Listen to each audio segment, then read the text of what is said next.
And Commissioner Snyder. Present. And I'm Commissioner Radnich. Can I get an adoption of tonight's agenda? So moved. Second. All in favor? Aye. Okay, public comments.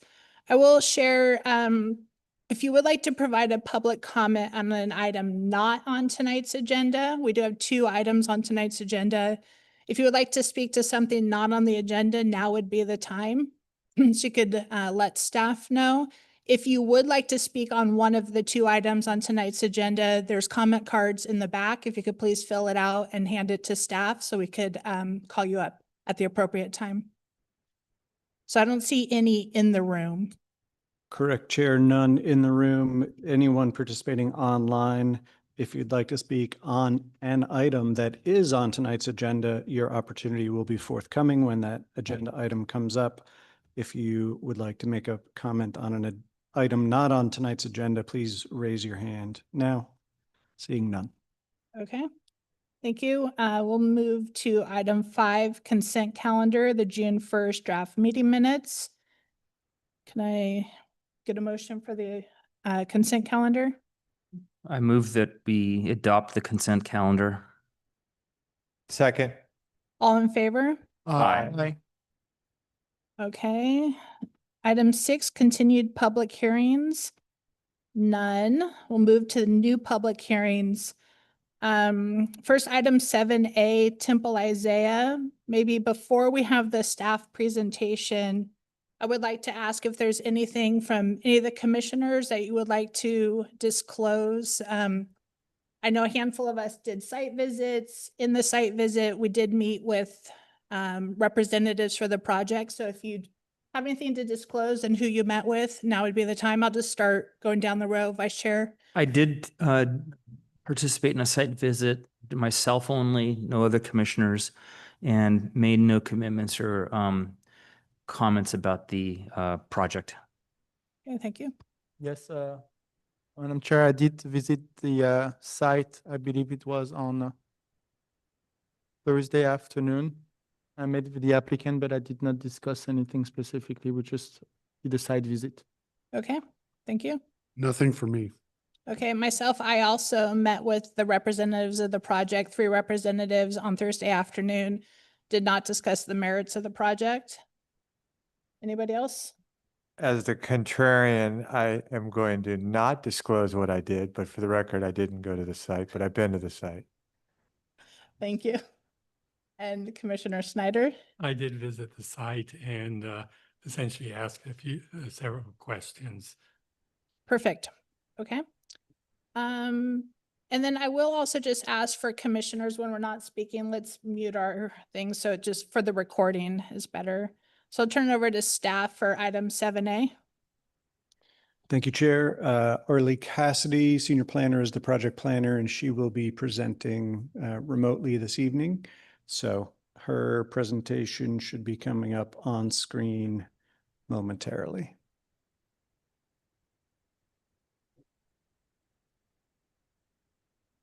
Good evening, commissioners. Can everyone hear me and see my screen displayed?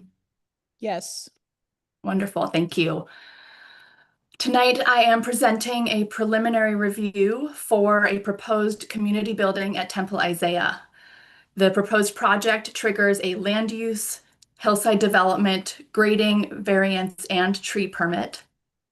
As described here in the project description, this is for an expanded religious institution's use to construct a new 16,565 square foot 2-story building, to move 875 cubic yards of soil, to propose a new building that is 45 feet in height, higher than allowed, and have reduced new parking for the project, and to remove 19 trees for the project. I want to give you a brief overview of my presentation. First, as I mentioned, this is a preliminary review. No formal action is proposed at the end of it. My presentation will include the project context, a description of the project in detail, analysis of the project against the permit requirements, as well as CEQA, referral comments, and public comment, and a request for feedback from this body.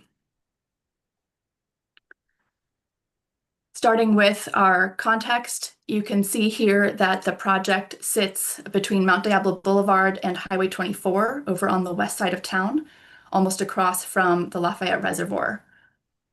The site is 467,000, approximately 400 square feet, which is close to 11 acres. The zoning for the site is R40 primarily, with a portion in the MRA, or multiple family residential District A. Zooming in a little bit, we can see some adjacencies. East Bay Municipal Utilities District sits to the west and in a thin strip to the south of the project. Farther across Mount Diablo to the south is a residential area, also residential to the east with a few commercial uses mixed in, and to the north again, Highway 24 with open space beyond that. The campus is fairly built out, though not fully. There are 4 existing buildings on 2 separate levels. There is a little bit of open area remaining to the north near Highway 24 and at the south end or bottom of the site downhill near the Ebmud and Mount Diablo Boulevard. You can kind of see especially that southern portion in this Google Earth view. The goal for the applicant is to construct a new building at the center of campus. Here you see the topo map showing the topography of the site. I've shown the approximate proposed building location with a red rectangle. All of the topo lines shown here indicate the steepness of slope. The closer together they are, the steeper the slope. You can see that this red rectangle has quite a few topo lines in it, indicating quite a steep area. However, there aren't that many areas that don't have construction on them already that are less sloped. There are building sites, there are drive aisles, and of course the top parking lot is the flattest place.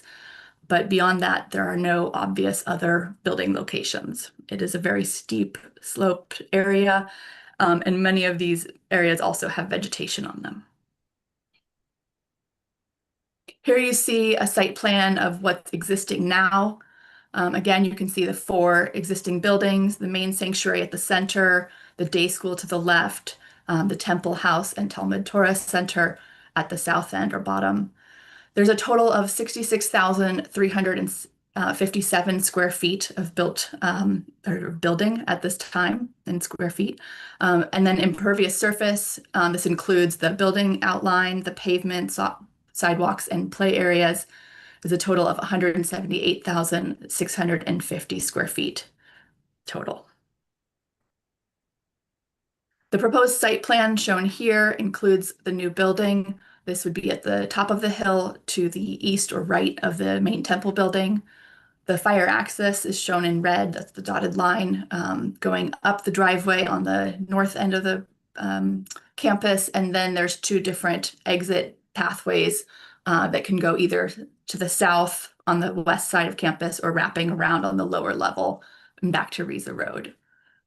The proposed building is nestled between this entrance driveway and the existing temple, between the north and south ends, and between the upper parking lot and the east exit driveway on the east and west sides. A slight reconfiguration of the existing parking lot would be required, which would end up adding 4 spaces. Here's a zoom in of that proposed site plan with a little more clarity.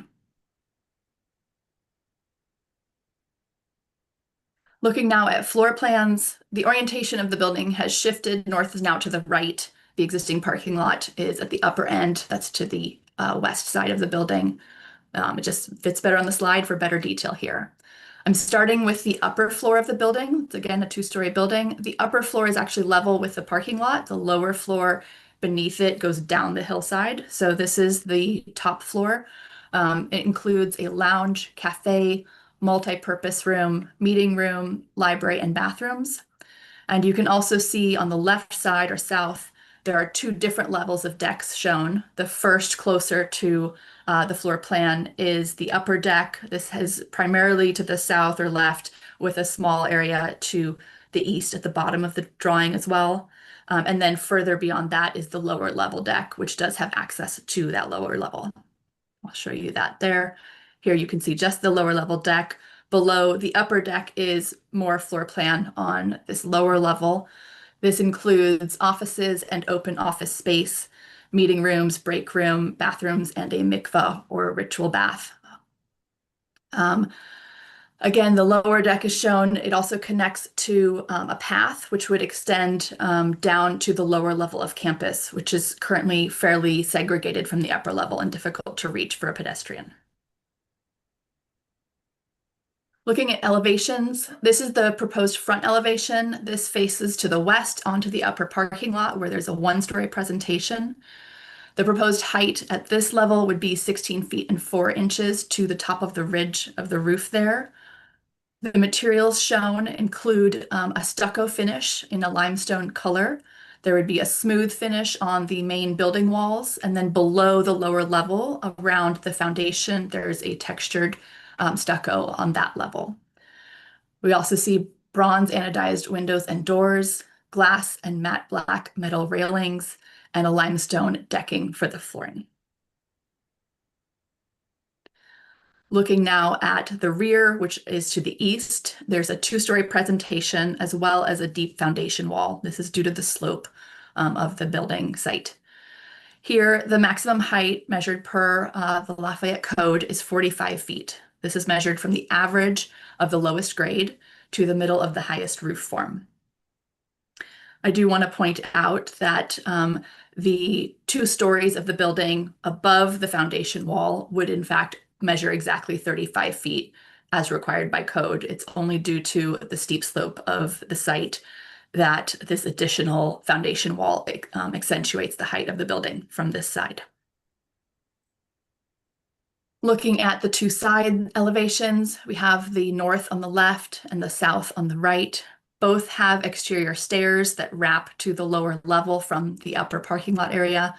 Again, the outside deck and outdoor space associated with the building are both on the south side.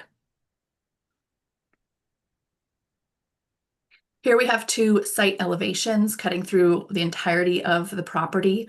There's a key at the top, quite small, I know, but it is oriented north to south. The new building is in red in that key.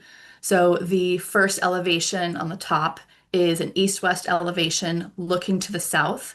So this is cutting through the building where it's narrowest. The building is shown in dotted red. It's a little hard to see, but it's in the center of this elevation. You can see the long, flat upper parking lot to the right of it, where it's level with that top story. The site actually goes up before continuing downhill into the Ebmud property. To the left of the building, still in this top elevation, there's quite a few trees.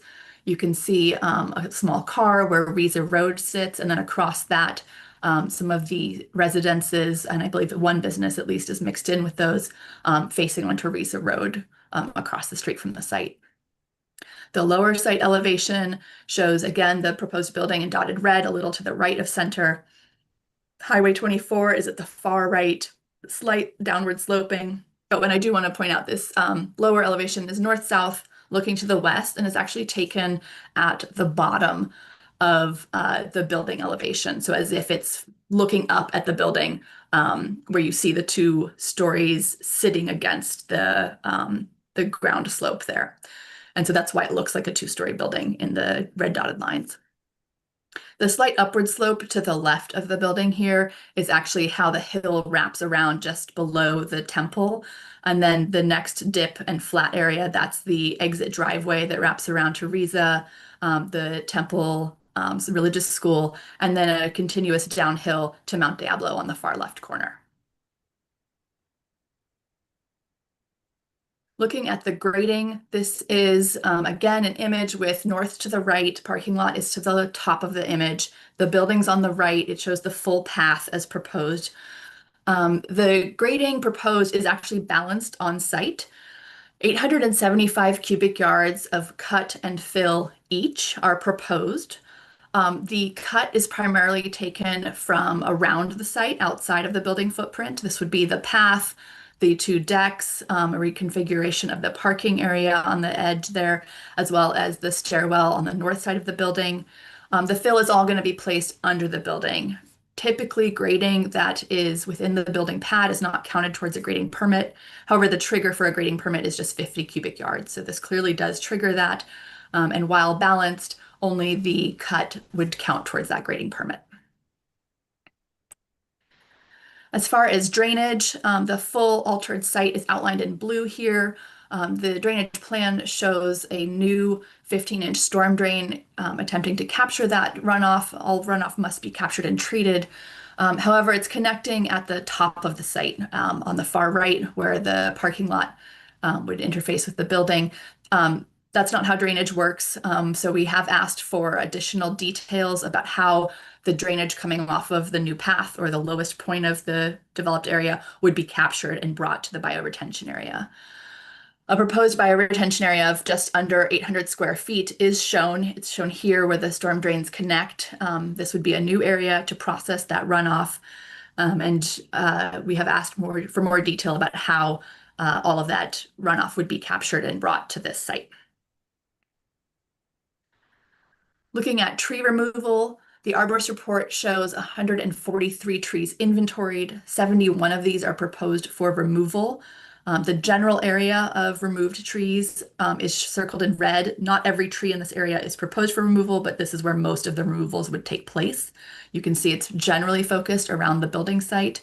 There are some additional eucalyptus and pines proposed for removal to the south, to the west and north, which is the lower part of the image and the right. Of the 71 proposed for removal, only 18 are actually protected tree species, with an additional one tree proposed for extensive removal. Because of the sizing of the proposed removed trees, only 20 replacement trees would be required. 29 are proposed, though of a smaller size. And I'll talk a little bit more about sizing requirements when I get to the comments from the landscaper. Looking at the landscape plan, really the site just around the building is proposed for landscaping, including the area near the path. There are two main planting palettes, an ornamental shrubs palette shown in darker green. This is mostly low water plantings, and then a screen shrubs and ground cover in lighter green, which is all low water plantings. There's additionally a bioretention area, also all low water use. I do want to point out that while the water use proposed is compliant with WELO, it is quite close to the maximum allowed. So this is something that I've called out as something I'd like feedback from the commission on. The lighting plan is shown here.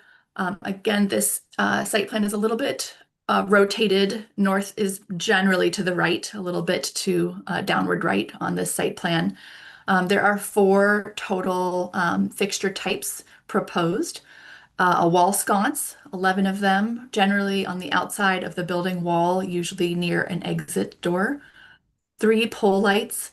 These are proposed near the bike parking, which you can see. I don't know if my mouse is showing up. It's near these 3 new trees at the top of the image, as well as at the north stair and the south deck area.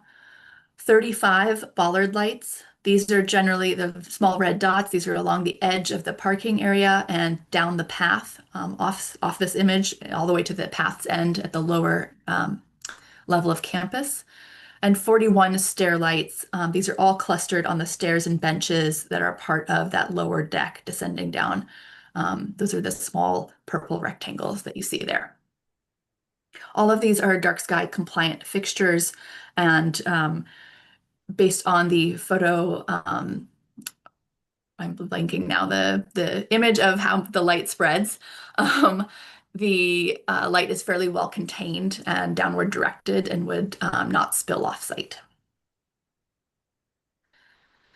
Moving now to the analysis of the proposal. I'll start with the general plan. As I explained in the staff report, there are 2 different designations on this single site. There's the main one that was the original, which is a low-density single-family residential. That's shown in the yellow. With the new housing element that was approved a few years ago, an additional separate designation was added. This is the brown color, and it is a high-density multifamily residential designation. The project can be found to be consistent with the general plan land use goals for both of these uses, and so there would be no conflict here. Looking at the zoning code, there are, again, matching the same image and coloring, two different zoning districts. The first main one is the Single Family Residential District 40, or R40. The second, which would be the brown outline, is the Multiple Family Residential District A, or MRA. A land use permit is required for the churches, temples, and religious institutions use. The proposal for this project is an expansion of that use, but it still requires a land use permit. In RE40, this use is named as something that requires a land use permit, very straightforward. In MRA, it is not listed as a use that is either allowed by right or specifically allowed with a use permit.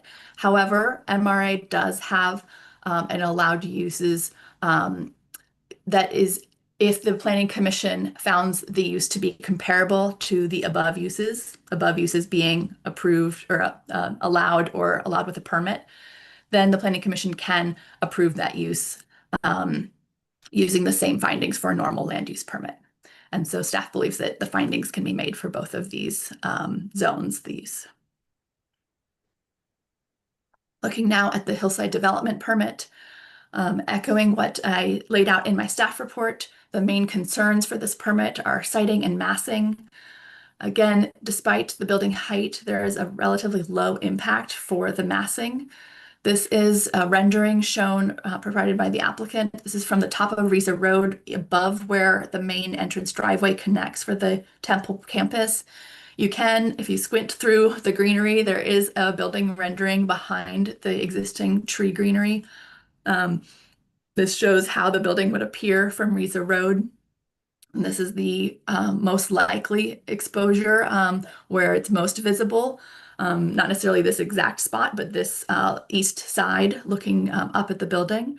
Again, relatively low impact. This is the best location for the project goals, and it does seem to be an appropriate massing for the building and the site. The design includes high quality materials. I did call out my staff report that the building is a relatively light color.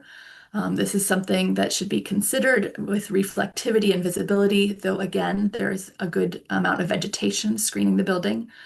There's also a concern simply from the applicant's point of view of dirt showing over time, but I'll leave that to them to decide if that's important. As far as visibility and privacy, again, despite the tree removals, many existing healthy trees will remain and provide good screening vegetation. Views from north, west, and south are primarily blocked by the topography and the existing temple building.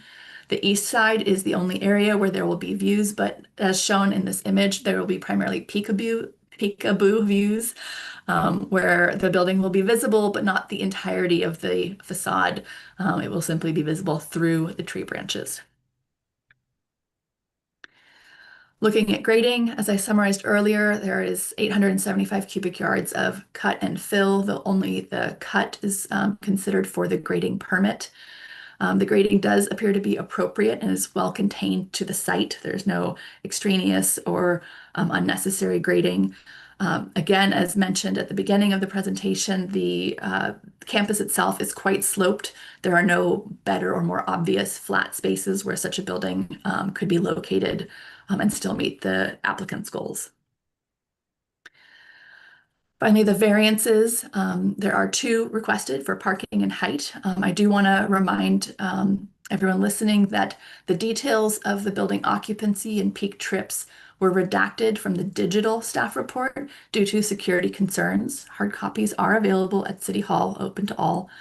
Summaries are provided here and in the staff report. So for parking, current uses do have adequate parking on site per code requirements. The new use would require additional parking, which is not proposed or shown and not met per the requirements. Only 6 new spaces are shown. However, the applicant has provided a parking study showing current peak parking needs, which are met. This is primarily because the proposed project, the new building, is not intended as a new use, but rather a reorganization of existing programming. As described in the staff report, the campus is currently quite overcrowded. Multiple users are using the same office space. And so the idea is that the building would simply spread out what already exists, thus not generating many new trips. Thus, the parking, the variance findings for the parking are likely able to be found. For height, again, the proposed building is 45 feet in height, which is 10 feet taller than the 35-foot maximum allowed in both zones. I do want to point out again that the 2 floors of the building are 35 feet, which is what's allowed. The additional 10 feet in height comes really from the foundation wall below the 2 stories of the building, which is due to the steep slope. Variance findings are primarily based on the uniqueness of site and the ability to avoid requiring a variance. I think I've made it clear that there's not a good location that would allow for a flat building construction. And so it's unlikely that any 2-story building would be able to be built within the 35-foot maximum.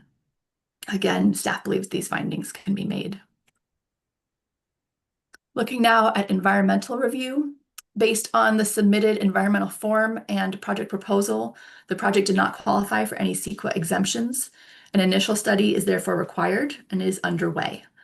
Findings from this initial study will inform the final level of environmental review required, which will accompany the project to the Planning Commission for final approval. The project was referred to many outside agencies. I'm not going to list them all here. They are listed in the staff report. Standard comments were received from Central San, EdMud, and Fire. Engineering had 2 comments, the bioretention design on the slope. We have since received a design submitted from the applicant, which is acceptable for that bioretention area, which allows for the slope stepping down. Excuse me. As far as drainage, as I mentioned, when we looked at the image for drainage, there is a need to capture all of the new runoff. We haven't seen details that explain how that will happen. The engineers have stated that they are able to provide them. They were planning to provide them at time of building permit. We've requested to see those details before final planning approval. Landscape comments are summarized here. There were 5 main ones. Primarily, the suggestion that we said the applicant substitute the 2 larger tree species proposed, which is the Roberts Western Sycamore and the Pacific Madrone. These don't grow particularly well on site or are too crowded, and so a new species might be better fit. To consider thinning the stand of oaks that is east of the temple, consider providing replacement valley or coast live oaks in open areas on campus, and consider removing the stand of invasive giant reed. Finally, to modify the hydrozone plan to provide separate hydrozones based on water use and show higher water use in the mixed zones. Staff does support all of these comments and would request modifications in the plans prior to planning approval. I do want to add a little more specificity, as I mentioned earlier, with the tree removals. When trees are removed, our code requires that they be replaced with trees of the same size. Most of the trees proposed for removal, the protected species, are of a large size, not all of them, but most. And most of the proposed replacement trees are of medium and small sizes. Replacement trees of a smaller size are allowed if the arborist report states that there is not enough room on the site to fit the larger species. This arborist report does make that statement. And it is true when considering the limited area of the project scope. However, the campus is a large one, and there are other areas that might hold larger trees. Staff has conveyed this to the applicant and expects to hear some ideas about where larger trees might be planted beyond the tight project scope for the new building. The project was noticed, published in the Lafayette Sun on Friday, June 19th, 17 days prior to this meeting. Staff has also received 4 public comments prior to staff report, which were all included in the project, or excuse me, in the staff report publication. All of these comments were in support of the project. I'll remind the Planning Commission that the findings required to approve the project eventually include the land use findings, hillside development permit findings, as well as some design review findings, grading, and variance findings. There are no specific findings required for the tree permit. Finally, staff recommends that the Planning Commission provide feedback on any topics the commissioners would like to raise, as well as provide feedback on these 4 issues. Can the Planning Commission make the findings for all requested permits? Is the building color appropriate? Are the replacement trees sufficient in both species and location? And is the landscaping and water use appropriate? Staff further recommends that the Planning Commission refer the matter to DRC for further review. Following this preliminary review, the application will likely progress to DRC for review, which will then make a recommendation to Planning Commission. Once CEQA analysis is complete, the application will return to the Planning Commission for final review of CEQA and the project. I'm happy to answer any questions. Thank you. Are there any questions for staff? Commissioner Mason? Yes, do we have an approximate timeline when this would come back through DRC and then to us, and when the sequel would be, report would be done?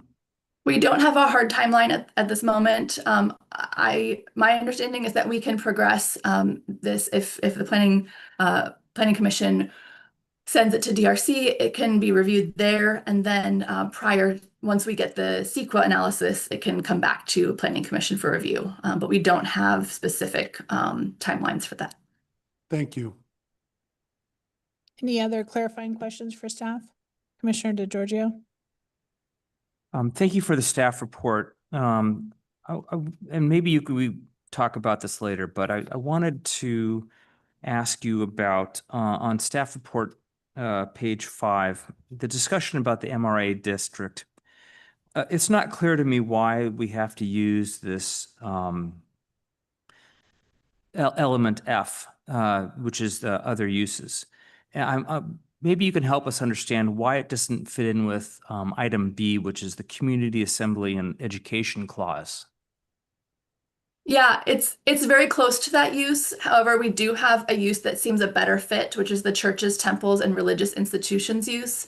Generally speaking, when looking at something like a campus like this, where there's a temple, there are other schools, we want to pick the use that best applies to the primary function of the entire campus.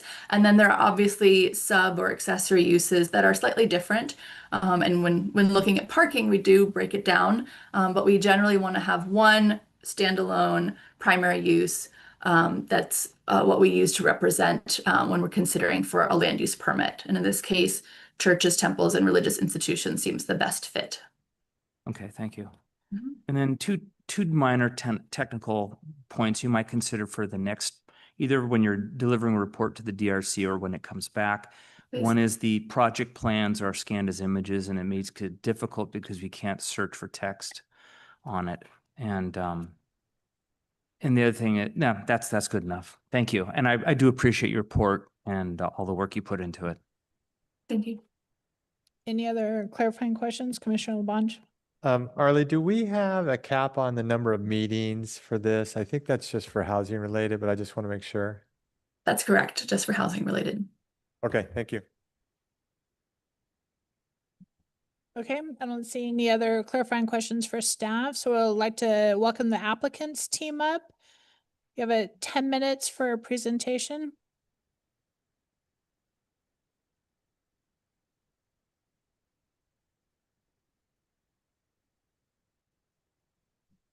Do you mind pressing the button? Perfect. Good. All right. Well, good evening. My name is Rabbi Jill Perlman, and I serve as the Senior Rabbi of Temple Isaiah. Next year, Temple Isaiah will celebrate 75 years of being a proud and active part of our vibrant Lafayette community. Over the generations, we have built lasting relationships with civic leaders, with local schools, partner organizations, and other houses of worship, positively contributing to the rich, diverse social tapestry that makes Lafayette so special. Temple Isaiah serves as the hub for Jewish life in Contra Costa County, for the 1,000 families who call Temple Isaiah their spiritual home. Nearly 50% of our members are residents of Lafayette. They are your neighbors and your friends who come to our community to pray, to learn, to connect, and to strengthen their Jewish identity. While our staff team at Temple Isaiah works tirelessly to manage our campus efficiently, the reality is that our deeply engaged community is bursting at the seams of our available spaces. Our existing infrastructure cannot support the needs of our current families.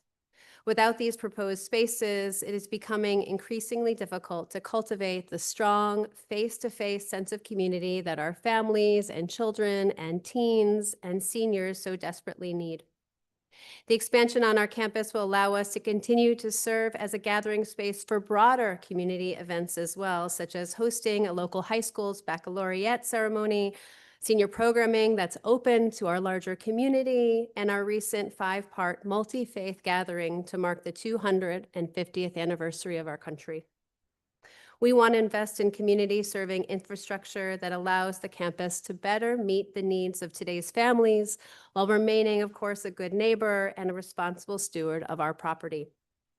Temple Isaiah has been a part of this community for generations. This project is about ensuring that our campus continues to serve the Jewish community and the broader community for generations to come. By addressing these critical space constraints, we're strengthening our local infrastructure and making a thoughtful investment in the long-term future of Lafayette and Contra Costa County. Thank you for your continued support of the Jewish community and of Temple Isaiah. So at this time, I want to introduce David Bogstad. He's the president of LCA Architects, and he's been working closely with us at Temple Isaiah on this project. David will walk the commission through the project design, site planning, and how the proposed improvements respond to the needs of our campus while remaining sensitive to our neighbors and to the Lafayette community. Thank you. Bye. Good evening, commissioners. This is the first thing we're going to show you is an animation. It's hard to see this property at Hillside, but it's a building in a forest. So that if you look at this animation,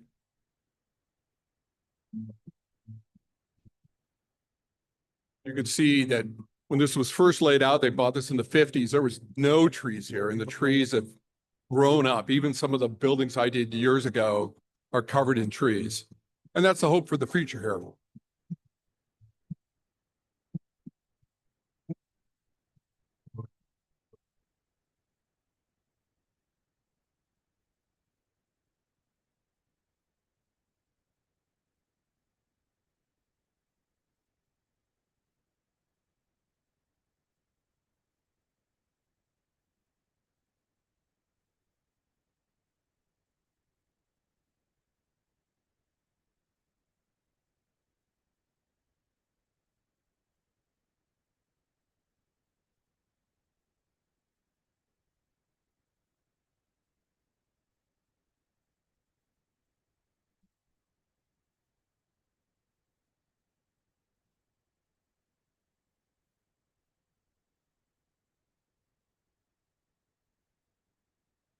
What we can do with animation. So a Lafayette history, this site, the Temple House, was the home of a Polynesian restaurant that this temple bought in the 1950s. And the Temple House is still there. It's been remodeled a myriad of times.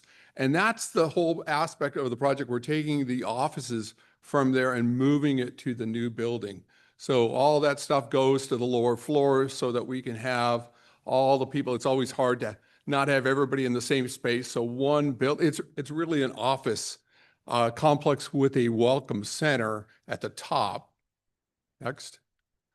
So we see the existing buildings, the one building on the far left, I did 20 years ago, and it was all exposed from the reservoir, and now it's covered in trees. So that's just the stewardship of this campus. You see where the building is proposed. Risa Road, Mount Diablo. Risa Road, you just sort of have to drive up there to see it, so it isn't that exposed. We wanted to do Jerusalem stone for the building. We priced it out, everything else, very expensive. And we've worked with Baystone, Tim Ritter. I've done a myriad of projects with him. So at the end of the day, this will look like Jerusalem stone. So he's very gifted. You notice we can do the dark on the back and twirl it around. So it will fade in the back and be lighter in the front, and eventually go into the sanctuary. So just a historical thing, beautiful stone, beautiful texture. and do that similar to really your building here. It's pretty close, maybe a little darker than outside these doors. This is the sanctuary on the right, the temple there, parking lot in through there. I want to cover the columns on the right with the same material. Go on to library, interior concept. So when people drop off their kids, they can come there, use the library, have snacks, everything else, and pull down the traffic trips. And you see the seating. We just have the seating just like you have outside. So similar concept to be able to grab a book, read, look at the great views, be able to do that. Continue. This is the first floor. It's just typical office building. And then on the upper floor, the two red dots, some of you were out there, hey, what are these poles with red flags? They're at the edge of the deck. So go back one. You see the building is set back from the road, but the deck cantilevers over the deck. So it looks a little weird on site with the story poles, but it's correct and accurate in that regard. The new planting, I have my landscape architect here. So if you have any questions with Alicia, you can go over that. But replanting this area, sort of a long-term campus so that you can say, oh, I'm going to plant this here and 10 years from now, it'll grow up and grow appropriately and be strong.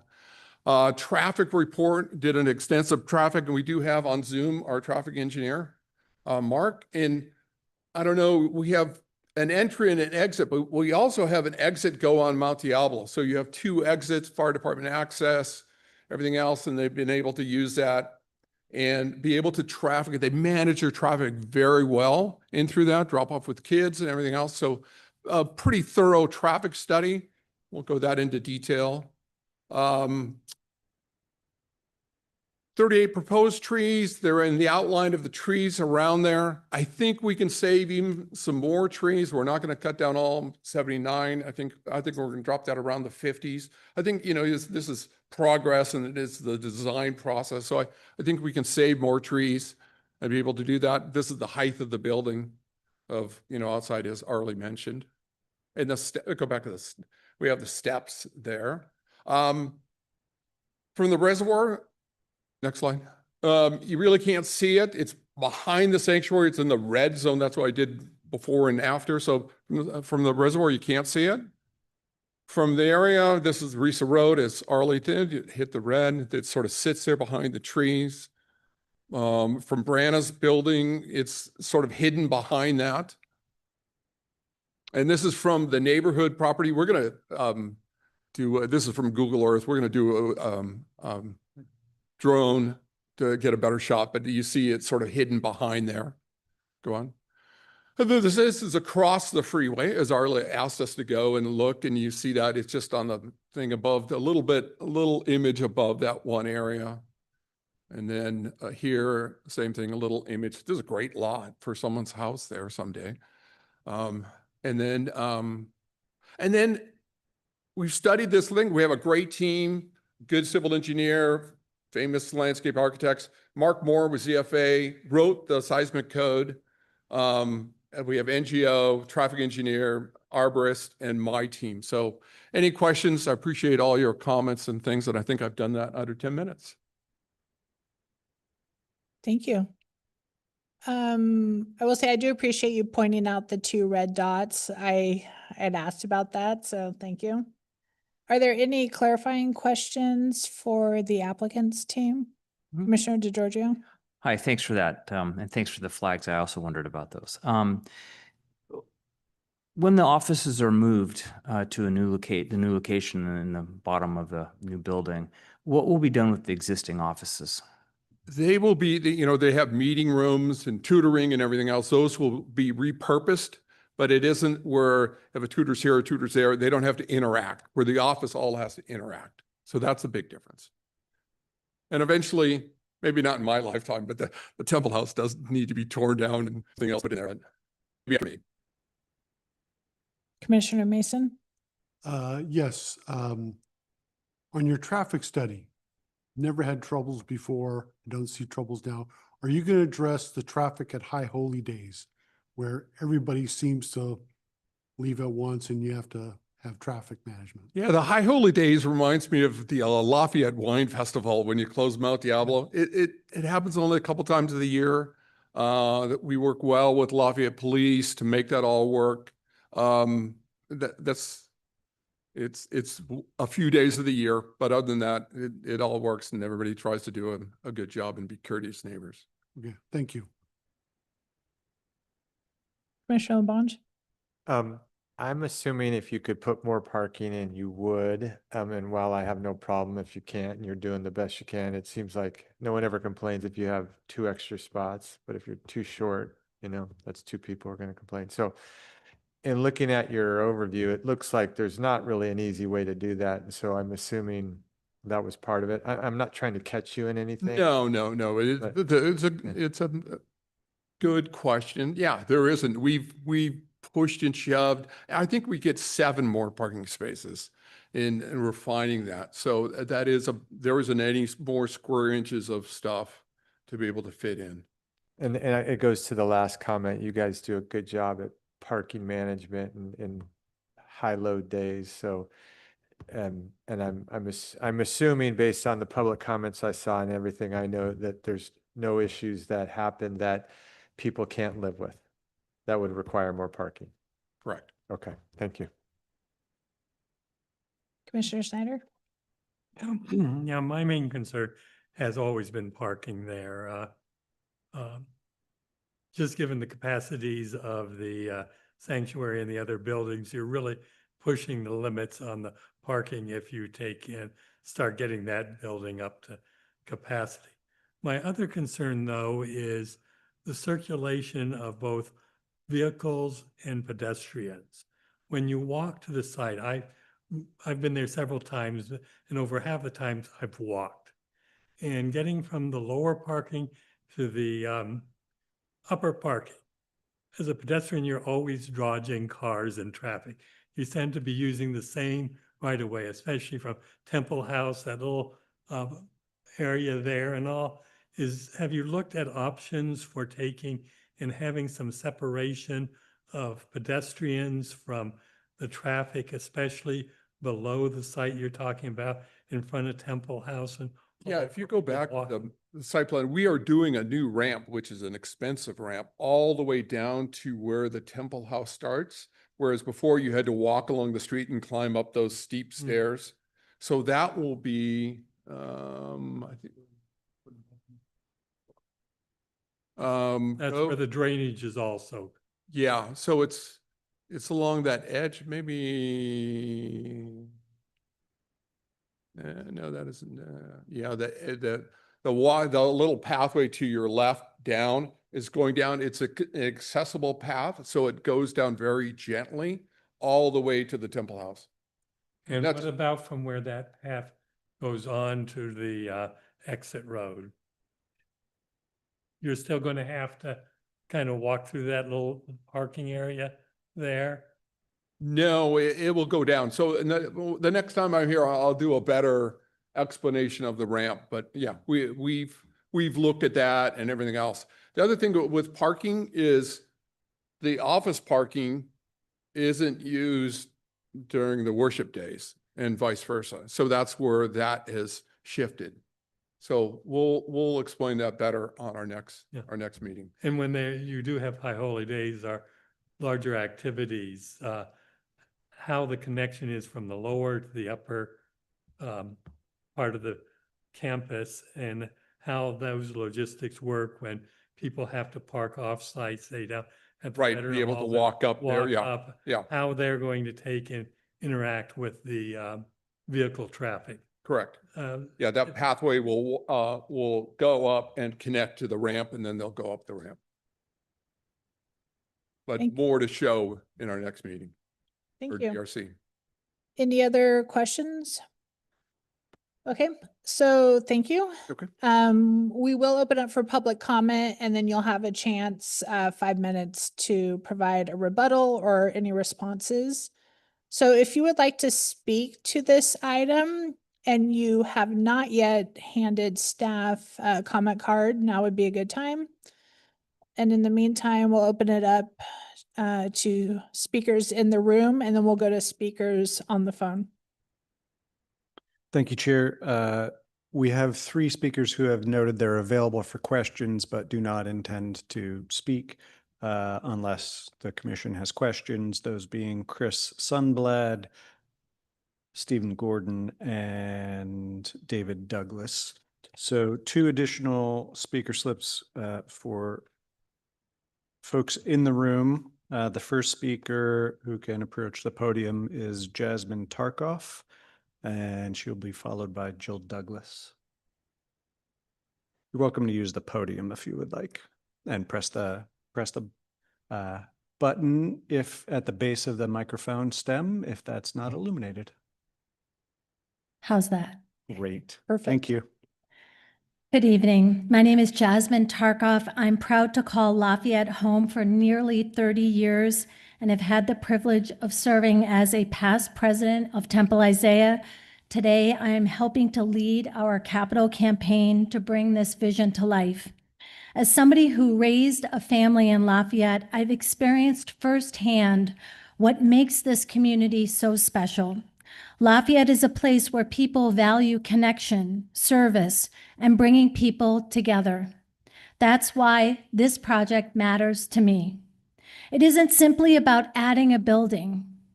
It's an investment in community-serving infrastructure that will help one of Lafayette's long-standing community institutions continue serving Lafayette and the broader community for generations to come. Temple Isaiah has always believed that it is our responsibility beyond our own congregation. We strive to be a community partner, working alongside our schools, nonprofit organizations, other faith communities, and civic organizations to strengthen our community. Whether it's through volunteerism, building relationships across faiths, supporting neighbors in need, or creating opportunities for people to connect, we've always believed that strong communities are built together. Over the years, our community has grown and evolved, but our facilities have not kept pace with the way people gather, learn, and connect today. Several of you visited our campus during the site visits and saw firsthand it's a little disjointed, maybe a little difficult to navigate. This project modernizes and reorganizes spaces that have evolved over many decades, improves accessibility, creates a warm, welcoming gateway that better connects our campus, and provides flexible spaces where people can gather, they can learn, they can celebrate, and build community. It allows us to use our existing campus more thoughtfully while remaining a good neighbor and a careful steward of both our campus and the surrounding neighborhood. As a Lafayette resident, I believe this project reflects the kind of thoughtful investment that strengthens our community while respecting the values that make Lafayette such a special place. We appreciate the Commission's thoughtful review, and we hope you'll help us to take this next important step so that Temple Isaiah can continue to serve Lafayette and the broader community for generations to come. Thank you so much. Thank you. Are there any questions for the speaker? Okay. Nope, we're good. We're good. Thank you. Is this, okay, great. Hello, I'm Jill Douglas. Thank you, commissioners. I'm the current president of Temple Isaiah. I am part of one of many multi-generational families at Temple Isaiah. I grew up in Burton Valley. My husband grew up in Spring Hill. We raised our kids in Happy Valley. We're Lafayette lifers. I'm looking at Woodbury. So we're here to stay. Our congregation is part of what draws people to live here. As your neighbors, Temple Isaiah members are involved in many community activities and support efforts like this library, the Park Theater. I was on the board of the Community Foundation of Lafayette. Many of our members are involved in the chamber and many civic organizations. Our project offers us a chance to invest in our campus and create flexible gathering spaces needed to serve today's families and ensures we continue to be a vibrant community resource. Our vision is to have this new building complete our campus and provide for many generations to come. Traffic and parking are always important elements of every project. The numbers have been discussed, but I want to emphasize we strive to mitigate any impacts of this project, as well as any programming and use of our spaces currently. This project will bring practically no new traffic to the property. It's mostly moving activity from one building to another, which people have addressed. And also, I must reveal that for the high holidays, as I think Commissioner Mason asked initially, my family actually owns a parking company, Douglas Parking, and we operate the high holiday parking. So we're very familiar with it. We're good friends with Oakwood, with the Veterans Building. We work closely with them. How to offer our members meaningful experiences on campus while providing on-site parking and limited trips on Risa Road are always top of mind. We want this project to be a gathering space that keeps parents on campus while their student is attending 1 or 2 hour programming. Currently, we have nowhere people can pull up a chair, talk to each other without imposing on other people working or participating in programming. I trust we will answer your questions and address any concerns as the project works through the process. Thank you for helping us improve our campus and more to the tapestry of Lafayette's beauty. Thank you. Thank you. Any questions? Okay. That is all the speaker slips we have in the room. Moving now to attendees online. If you would like to speak on this item, please go ahead and use the raise hand function right now. Not seeing any raised hands. Okay, thank you. So now we'll bring it back to the applicants team. The comments we heard were obviously in support of the project. If there's anything additional you would like to provide, you do have 5 more minutes. Okay. Thank you. Then we'll go ahead and close the public comment portion, bring it to the commission. And Arlie, if you are able or staff is able to pull up the 4 questions that Planning Commission is going to look at tonight, we're going to be providing input on. Again, we're not voting on the project tonight. We're simply providing information to staff around 4 specific topics. I have shared my screen. If that can be shared to the commission screen, that would be great. Yes, this is perfect. We can see it. Thank Okay, you. great. So if it works for members of the commission, I thought maybe we'd just go question by question, and then that way staff can capture any comments that we might have. So first, can we make the findings for all requested permits? So maybe what I'll just kind of turn that around and say, are there any findings that anyone is struggling to be able to make? Commissioner Mason? No, I specifically don't. And I just wanted to add that I am fine with the 45-foot height. I appreciate staff in explaining the difference between Lafayette height and code height. And I think that is necessary, but I did want to make sure that that was specifically referenced. Thank you. Great. Okay, then I also can make the findings that would be required. So item 2, building color. Is the building color appropriate? Commissioner DeGiorgio? I'm fine with the color. I don't know that staff needs to include discussion of dust or future changes in the color. But in any case, I'm going to allow the DRC to really go through that. Commissioner Mason? I also am fine with color. One is the building is very well protected by trees, so you don't get anything. And also, I think this is different than most color comments because there's a historical perspective based on here. So I think that I would recommend to the DRC that with all they should give all due deference to Temple Isaiah on the color. Okay, thanks. Any other comments on color?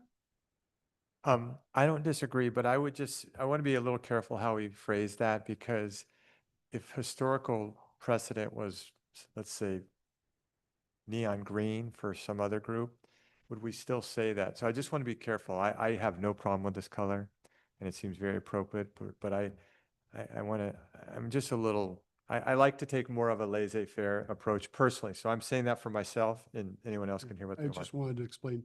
So Yeah. you That know, wasn't this- directed at you, sorry. United States historical is 100 years, 200 years, whatever it takes. Historical perspective in this case is thousands of years. So No, I know, but I was, on the way over, I was thinking about this because I'm very supportive of what they're doing and I think it's a great amenity. But what if a different group came in that had a religious group that they were supporting, and maybe they just had something about it that was, and I'm a little tongue-tied on how I'm saying this, but purple was the color. Would you want to see a big purple building? I really wouldn't want to. So I don't want to tie it to kind of, I think this color works regardless of its historical precedence. I thought that was very interesting and I thought it tied in well and I thought it was aesthetically pleasing. So I guess I just want to be careful how we tie it. That's all. And again, I'm sorry, I didn't mean that to direct that at you. Okay. Any other comments on color? I like the color. I think it ties into other buildings in Lafayette very nicely. And I didn't realize the significance of the color choice. I understand the color choice. I think it's interesting. And I also like the amount of glass standing up there in the parking lot and being able to see the view of Mount Diablo. I like that it doesn't feel like a heavy building. Okay, so we're good on the color item. Are the replacement trees, so item number 3, are the replacement trees sufficient in both species and location? I guess maybe we'll just look for anyone that disagrees. Commissioner DeGiorgio? No, I'm fine. Your light was on, I wasn't sure. Yeah, no, I'm fine with it as is, and I think that applicant has said they're continuing to refine the plan, and that will, I think, be addressed again later. Okay. So we're all in agreement that the replacement trees are sufficient for what's presented right now, species and location. Oh, actually, I would like to bring up one thing on that. One of the things that we heard from staff was that for the larger replacement trees, that, you know, the footprint of the disturbed area might be limited to where you can put larger replacement trees, but they do have a larger 11 acres as a whole. I'm not really a fan of putting a large tree somewhere else just for the sake of checking the box. I would want to make sure that if it was somewhere else, it was still intentful. Otherwise, I'd rather have more landscaping with smaller trees near this actual building. So that's the only thing I'm offering there. Can I- Okay, yeah. The only thing that you made me think of this, you know, it seems like the world's getting hotter and we're in a somewhat fire-prone area. So I just hope whatever is being done is, I'm assuming, taking that into account, especially as it comes to vegetation, because I think we're going to deal with that more and more as time goes on. So as you said, you saw them 20 years ago and they grew. So what's it going to be in 20 years? And is that going to be better for a more fire prominent future? That's all. Okay, thank you. Item 4, is the landscaping and water use appropriate for the site? Commissioner DeGiorgio? And this is actually for staff. I'm not sure I understand on the bullet that's on page 10 of the staff report that talks about modifying the hydrozone plan to be based on water use, not exposure. Is that ask a common ask for this type of item?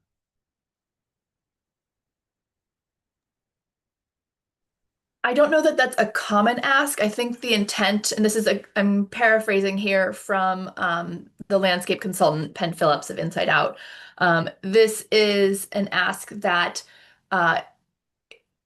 he's asking that the hydro zones be correctly displayed.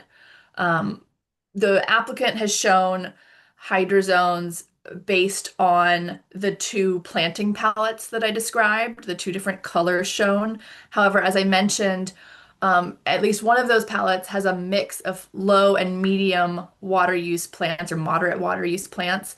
And hydro zones should be segregated based on whether it's a low water use planting area or a moderate water use planting area.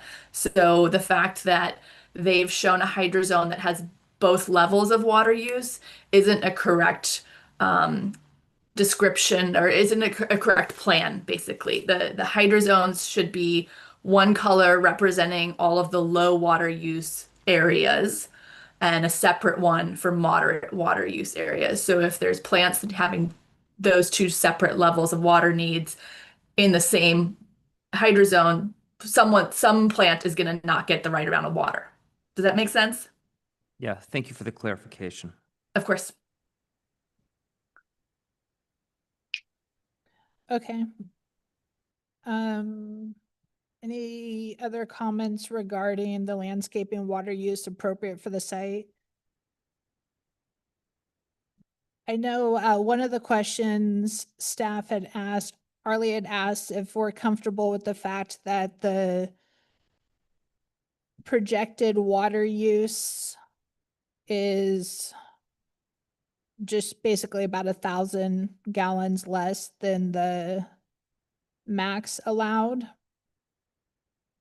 Are there any strong opinions on that? I mean, in my mind, it is close to the max, but there's a max number for a reason. I mean, I think this is kind of a personal thing. Like if I were building a new house, I would probably want to do fire, like I said earlier, and low water use. But that's me, and I agree with you. We have a threshold, they're under it, so it's personal use. But I think it would be smart to use less water in the future too, personally. But again, that's their decision. Yeah, I agree. Okay. Commissioner? On the water use, what's being done for the adequacy and pressure for reserve capacity for fire purposes, since the site is on a hill and has would need extra pumping capacity? Yeah, good question. So I don't have that answer. I will ask, I guess staff, Arlie, if you happen to know that. I do know the applicant's representatives are in the room, if that would be helpful, or is it, I guess I'm looking at you, Greg, if knowing that comment is a question that you can speak to. The application has been referred to the fire district. And so if they have had any issue regarding that, they would so advise. So they'll look both at adequacy of ingress, egress, ability to have apparatus stage, fight a fire, access the building, as well as fire flow, water. And I'll let Arlie advise, but I don't think they raised an issue of adequate fire flow for this project. But we can double check with them just to ensure that that is the case. Perfect. Yeah, there was no specific comment. However, it is one of those comments that typically is phrased as you will be required at time of building permit to prove that you have adequate water flow. So it will be, will fall to the applicant to show that that's possible. Okay, and I'm confident the applicant is already thinking about that. Perfect. I'm seeing heads nod. Okay, thank you for that comment. So then those are the 4 items that we're being asked to look at tonight. Is there anything additional that anyone would like to put out there for staff prior to this going to DRC? Commissioner DeGiorgio? Just a real minor thing. Arlie, you might consider on attachment 2, adding years to the items. I know it's been there for a long time, but I didn't understand the purpose of that attachment without years on it. Thanks.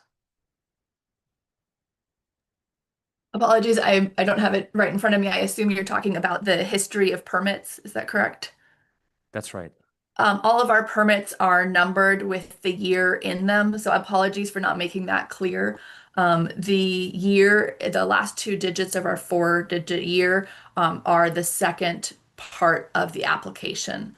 So I think it was L0177 is from 1977. Mhm. And for further clarification, there were a number of modifications to that initial land use permit when an applicant changes the conditions under which it was originally approved. We consider that a change of conditions, which is a modification to the original permit. So there are numerous CCs added to those permit numbers. That's just modifications of that original land use permit. Thank you. So I am reading the staff report. So these recommendations, they are intended to be giving feedback to the applicant's team. I do assume the applicant's been able to hear our comments and staff will be, I guess maybe documenting the comments to work with the applicant. Okay. Well, we're not taking formal action on this. So is there anything else, Arlie, I'll ask that you might need or staff in the room from us? No, again, as you said, there's no formal action. We would ask that the Planning Commission refer the matter to the Design Review Commission for its next review. Okay, thank you. Then oh, go ahead. And new public notice will be provided for when the matter goes to the Design Review Commission. Great, thank you. Can I get it? Yep. I just want to make sure we do include the request to put in the walking access. Oh, thank you. I know they would do that. The architect mentioned it, but just let's put it in the record that it's requested. Yeah, thank you. Can I get a motion to recommend this item to DRC? I make a motion to recommend this item to DRC. Second. All in favor? Aye. All opposed? Okay, thank you. Thank you. We'll just take maybe like a 3-minute break while the room shifts around.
Welcome back.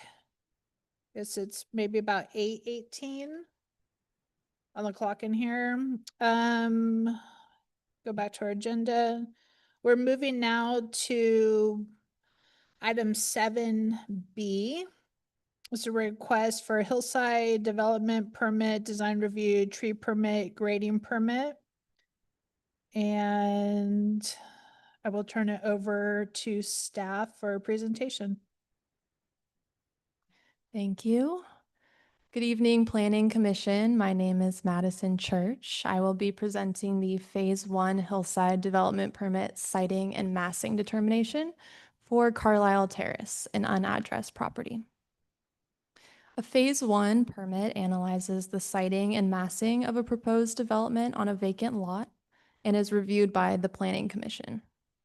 A Phase 2 permit analyzes the final design, landscaping, and site impacts and is reviewed by the Design Review Commission.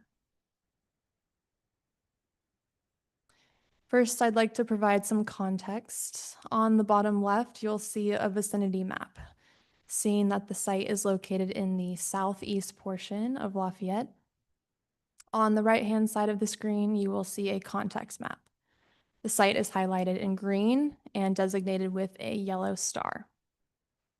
The lot is roughly 1.5 acres and is zoned R20.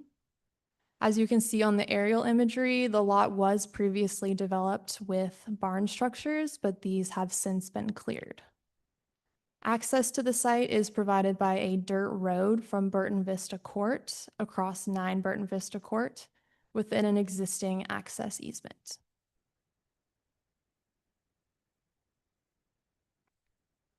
For further context, staff has provided some context images. These were taken within what would be the proposed footprint area of the home. Context photo 1 shows the view looking north toward 3333 Hamlin Road. Context photo 2 shows the site looking east toward 9 Burton Vista Court.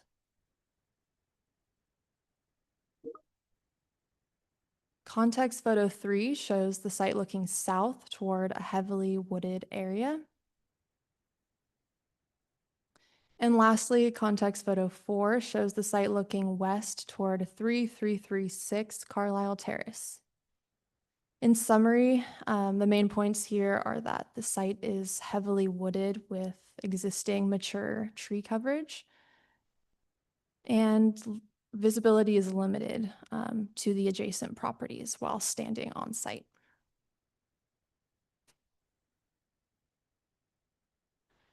Next, we'll look at the constraints analysis. On the screen above, you'll see an image with the site showing the proposed footprint of the home. Existing trees are highlighted in blue. These trees are proposed to remain, whereas the trees highlighted in red are proposed to be removed.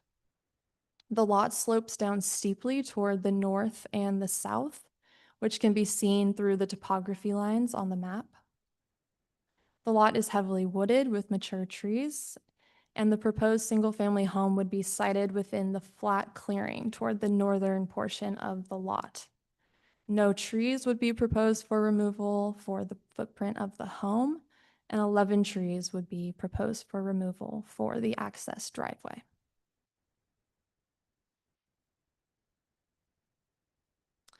Digging deeper into the site, we're going to look at some site sections. I'd like to first direct your attention to image number 1. This is a site plan that references section B. This is highlighted in yellow. This section is cut through the garage looking north. You can see this on image number 2. And finally, image number 3. Similarly, the cut is through the garage and it shows the existing grade in the dashed line and the new grade in the solid line to accommodate the new building and auto court area. The proposed siting area is already relatively flat, so grading for the placement of the home would align with the existing topography of the site.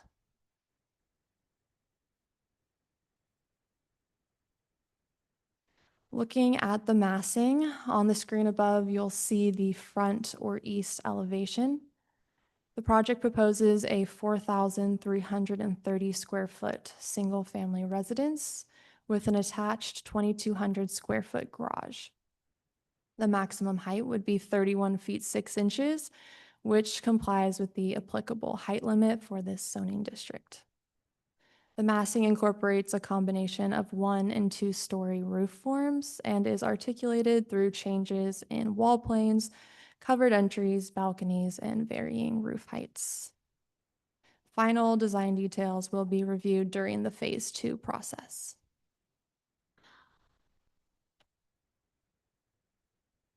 Next, we're going to look at the proposed siding and massing with context to the adjacent properties.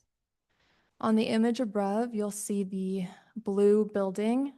This is meant to illustrate the mass of the proposed 2-story residence. Mature oak and redwood substantially screen the mass from the adjacent neighbors.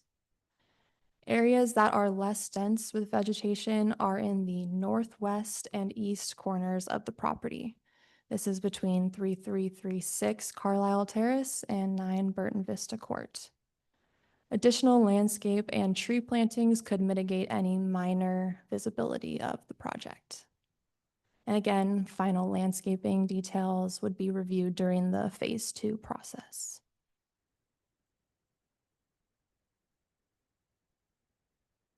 Access to the site is currently provided by a dirt road from Burton Vista Court across 9 Burton Vista Court within an existing access easement. This is shown on the image above.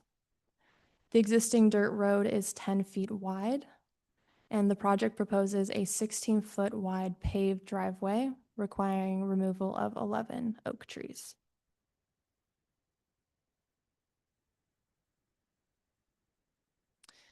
The applicant has provided an illustrative rendering of the proposed paved driveway to the site, which I will play.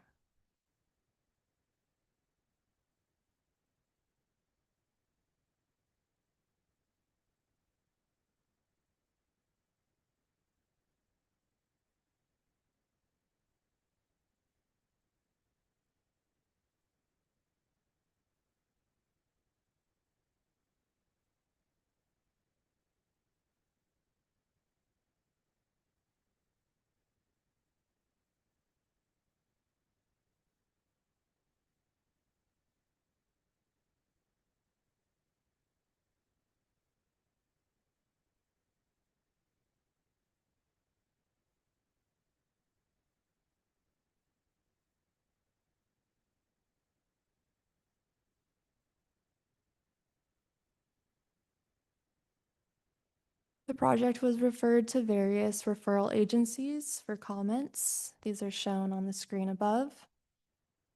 The agencies that provided responses are underlined. As part of the Phase 2 application, the applicant shall provide responses to all referral agency comments, either incorporated into the plans or in response format. 2 public comments were received and are included as attachments in the staff reports. These were received from 9 and 3 Burton Vista Court.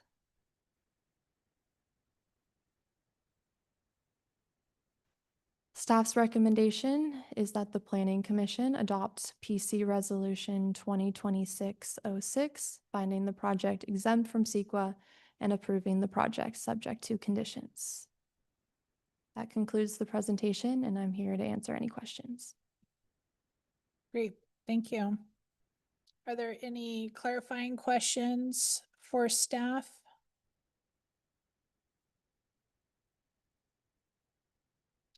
Okay. Is the applicant present? With the applicant, you have 10 minutes to provide a presentation. If you would like to come up to the podium, presentation or speak, but you have 10 minutes. Thanks.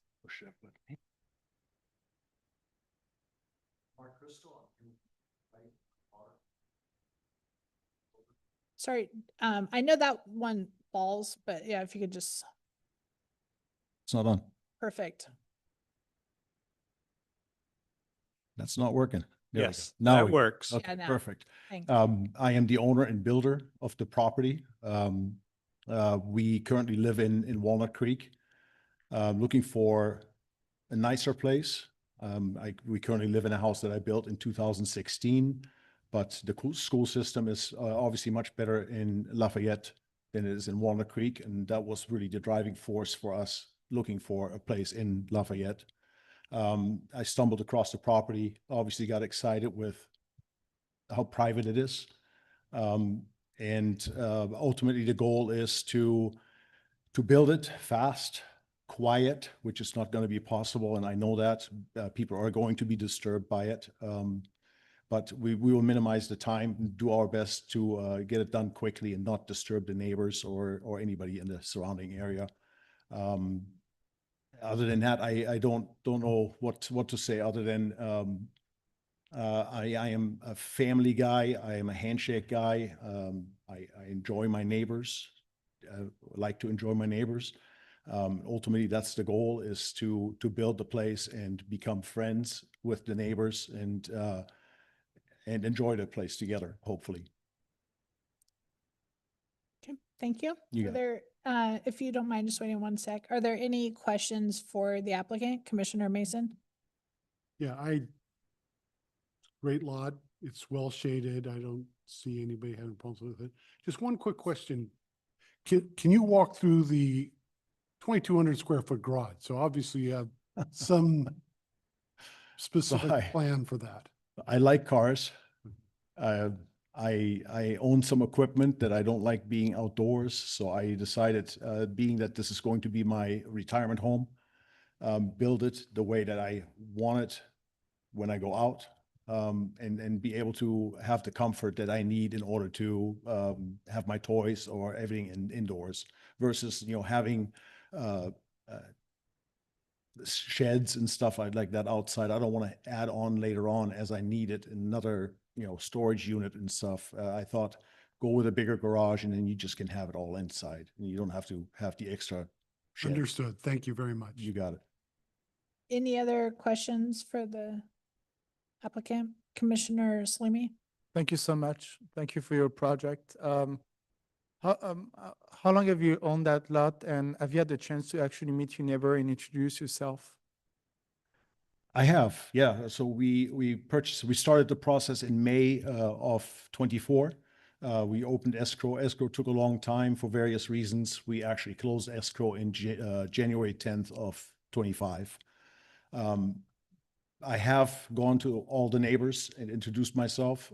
I've left all the neighbors my business card, my phone number, contact information, and I did also stress to everyone that if there is an issue during the course of the project, please come to me. I will do what I need to do to fix it or change it, but I would be accommodating to whatever issues may come up.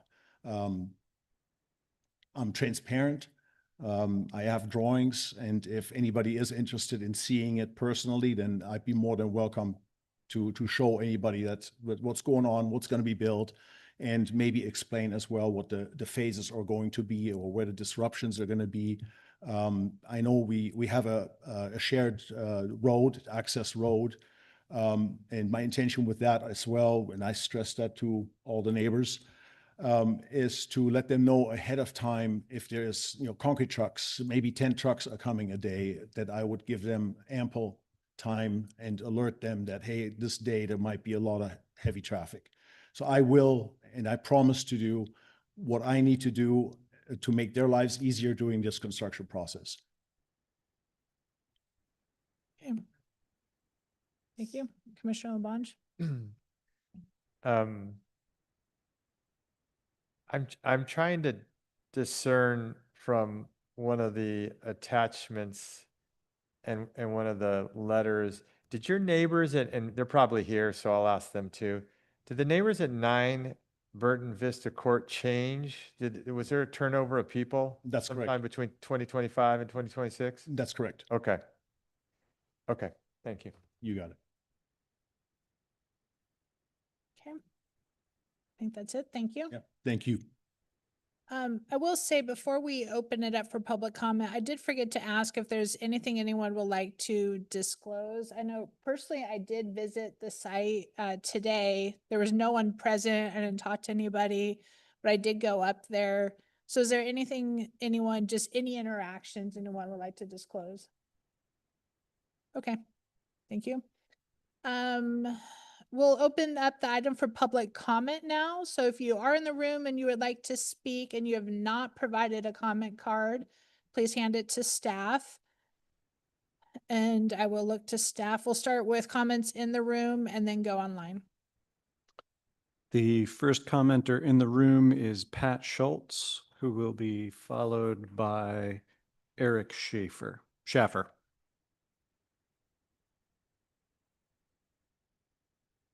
Hello, my name's Pat Schultz. I actually live up on Carlisle Terrace. This caught my attention because I was trying to figure out how it ever got labeled as Carlisle Terrace. Because it's landlocked and there's no access for Carlisle Terrace.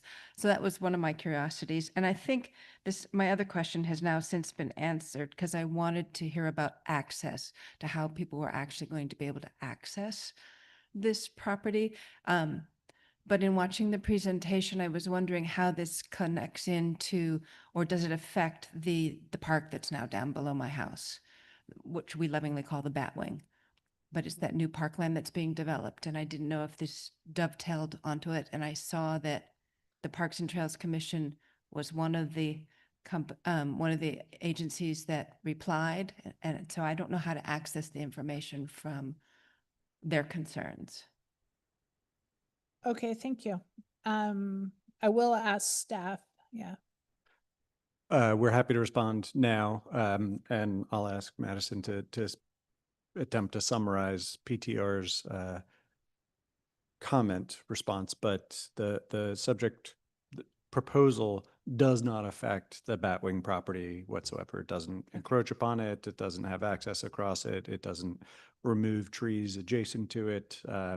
I think from your perspective, being on Carlisle Terrace above, it will remain, the Batwing property will remain as is. So their access roads and the access to Batwing is not a shared, that's a different place.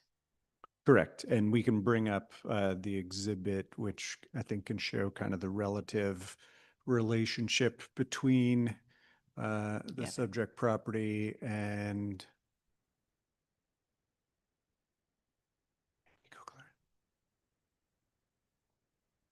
Because I was just trying to figure it out from the parcel maps.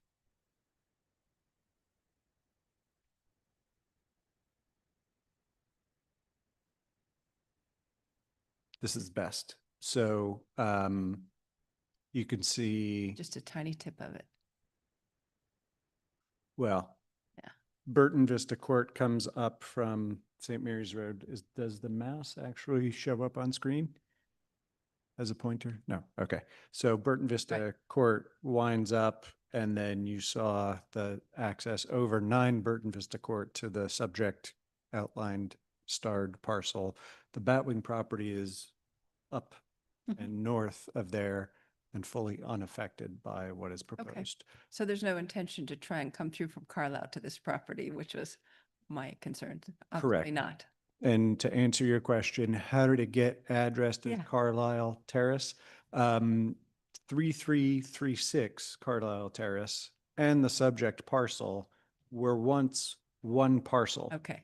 And there was a subdivision which subdivided the parcel into 2, and thus the starred parcel was classified as Carlisle Terrace in that it came from a Carlisle Terrace property, but subsequent to that, it has gained access easement over 9 Burton Vista Court to get to. Is that where the water tower used to be?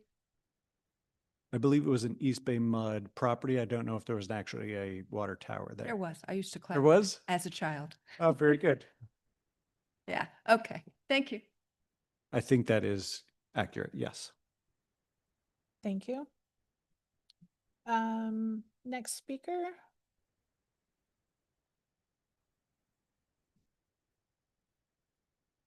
Welcome. Eric Schaffer. Good evening, Eric Schaefer. I'm a Lafayette resident, but I'm actually here in my capacity as an attorney on behalf of Maureen Green and Matt Brady, who are also going to speak. But I have a couple of comments. They live at What address are they at? 3 Burton Vista Court. Okay, thanks. Yeah. And so what I'll obviously focus my attention on is the part that affects their property right at the entrance to the dirt road, which is at the cul-de-sac there. The current dirt road is actually slightly on my client's property, although there is an easement there, but it's not entirely on my client's property. So as I understand it, the new road will have to be moved and widened onto 9 Burton Vista Court, which is why all those trees are going to come out. But what I haven't really seen is a couple things. One is kind of exactly where the road's going to be. And two, there's a stacked wall on my client's property where that current dirt road is that certainly couldn't handle the weight that's required by the fire department for this 16-foot road that's going to be required. And I haven't seen and I saw the same questions from the city engineer. I haven't seen how that yet is going to be addressed. Is there going to be a new retaining wall? Is there going to be my client's retaining wall, then another retaining wall? And how's that going to work? And how's that going to look with drainage? And, we feel because obviously, the process in Lafayette, there's phases. And, but because grading is being addressed, I felt it was important to appear today and speak on this issue. So that's really the main concern from my clients, in addition to some other things they'll mention, including that, in terms of screening, as between my clients and 9 Burton Vista, there are a lot of trees right now. If all those trees are removed, then the screening between 3 Burton Vista and 9 Burton Vista, as I understand it, is going to be kind of evaporate. So, and the road, as I also see it, will be raised up from what I can tell in the area where the trees will then disappear. And then, so as you come down the road, you'll just be sort of looking down into my client's backyard. So it's obviously not what they would hope for. So really, whether it's addressed now or down the road, the key for us to be able to evaluate and take a look at it, most importantly, is how is their retaining wall going to be addressed? How are we going to get a 16-foot road in that space, taking out all those trees? It's going to, at least have the least amount of impact on the properties. Obviously, people have the right to develop their property, but want to do it in a way that's going to at least negatively affect the neighbors. So, thank you. Thank you. Any questions for the speaker? One sec, please. Commissioner Mason. Just real quickly, about how high is the retaining wall, and is the road high and the property low? Correct. So 9 Burton Vista is above the current dirt road, which is then above my client's property. And the current retaining wall, as the road kind of curves around, is you'll be able to answer better than I can, but several feet, if 4 feet, 5 feet, the stacked wall, different parts, up to 6 feet. Okay, thank you. Yeah, thank you. So on screen behind the commission and in front of the commission is a photo from Burton Vista Court, wherein you can see to the right the driveway for 3 Burton Vista, which kind of starts off at the court and I think down slopes ever so slightly. The project entrance for the dirt road here, and then 9 Burton Vista to the left, which comes off at grade of the court and then ascends a little bit. So you can see the slope comes down from the left to the right screen. So at the court, at the curb, there's no delta, no difference in grade between the 2 properties. But that would begin to increase from 0 up to several feet at the far end of this image, as it begins to turn left around before it would otherwise get onto the Batwing property. Thank you. Thank you. The next speaker is Matt Brady, followed by Maureen Green.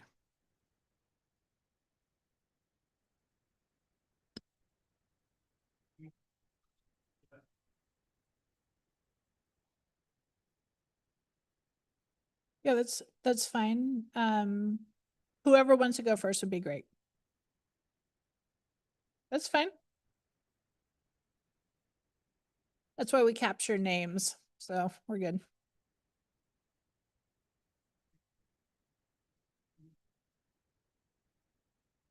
I'm advised by I'll distribute these to the commission. I'm advised by the meeting technician, the document camera is non-functional this evening. So we'll keep this and attempt to post it after the fact, but there'll be multiple copies for each person. And if anybody's interested, you can come up and see it. Good evening. My name is Maureen Green. My husband.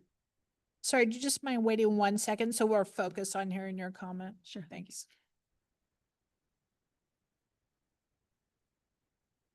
Thank you.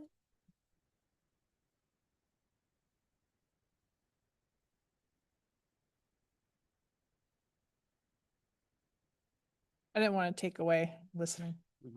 Okay, thank you. I'm Maureen Green. My husband, Matt Braid, and I have lived at 3 Burton Vista Court for 20 years.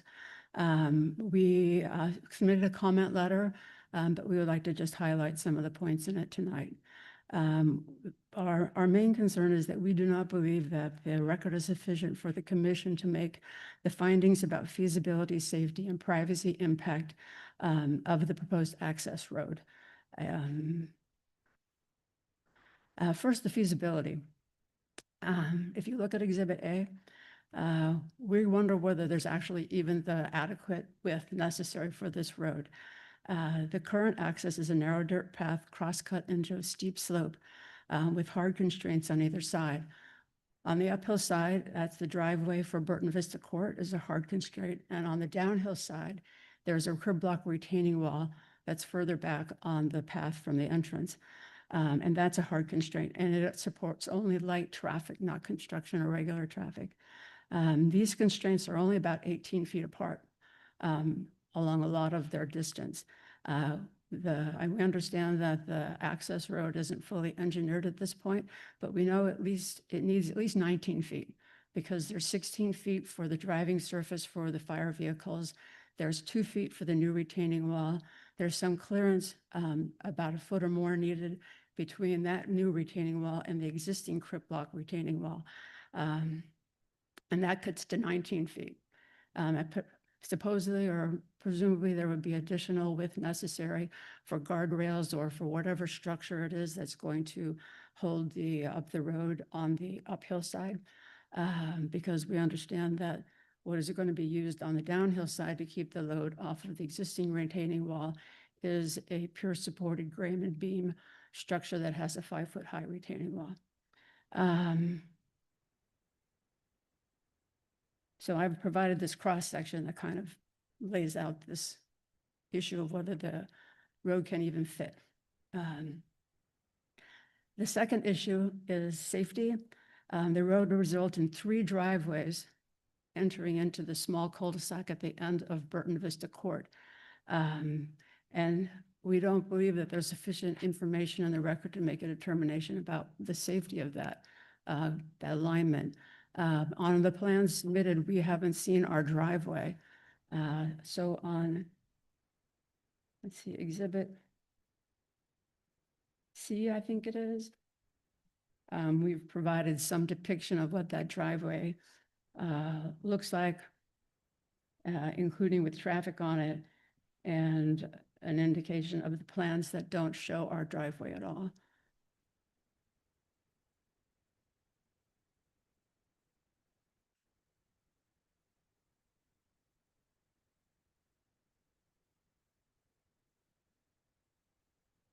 Is that my time up? Yes. Yes. May I continue? Maybe if your husband wants to use any of his time. Thank you. Thank you. Thank you for attention. Thank you. I got the safety starting there. Yep. Thanks very much. I only have a few things to add, which is why I thought it made sense to have Maureen go first. I am Matt Brady. Maureen and I are the joint homeowners of the property. Our concern in this whole process has always been safety. You know, our propinquity is to the driveway. So as the animation showed, it winds around a little bit in the proposal up to where the proposed residence is. This picture actually is a good picture.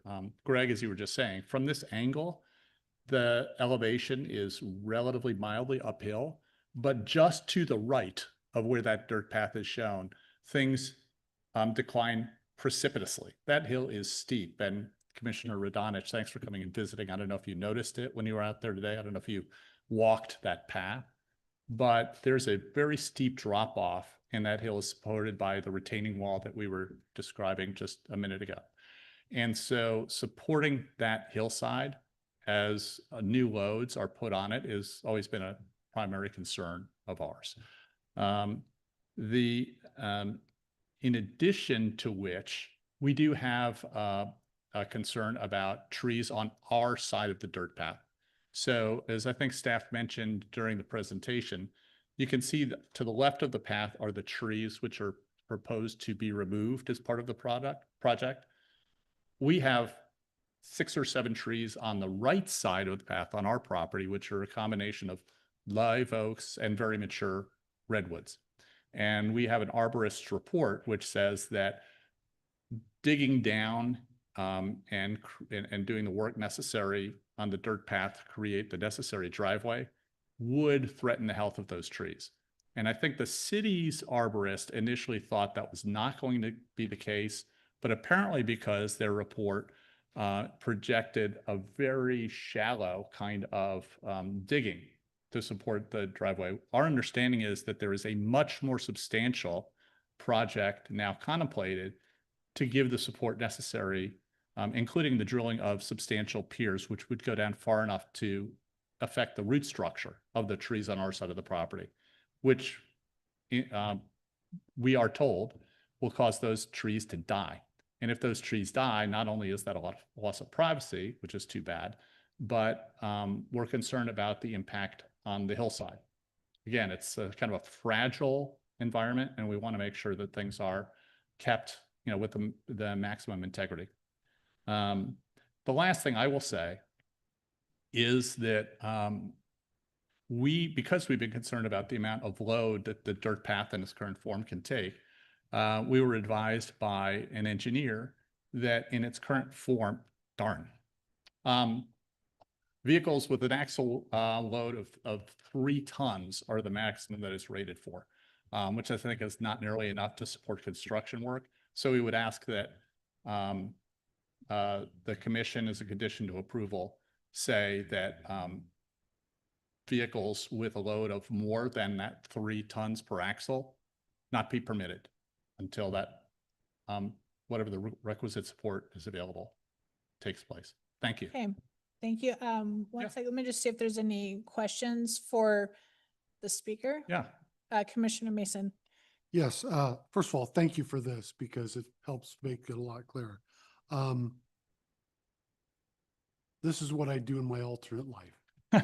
So I will tell you the same thing I tell everybody when I get something like this. Given unlimited amounts of money, I can do anything. Working backwards from that is where it gets interesting. The 3-ton axle limit is reasonable based on the existing wall you have. My guess is that wall is pretty old because we don't really do it.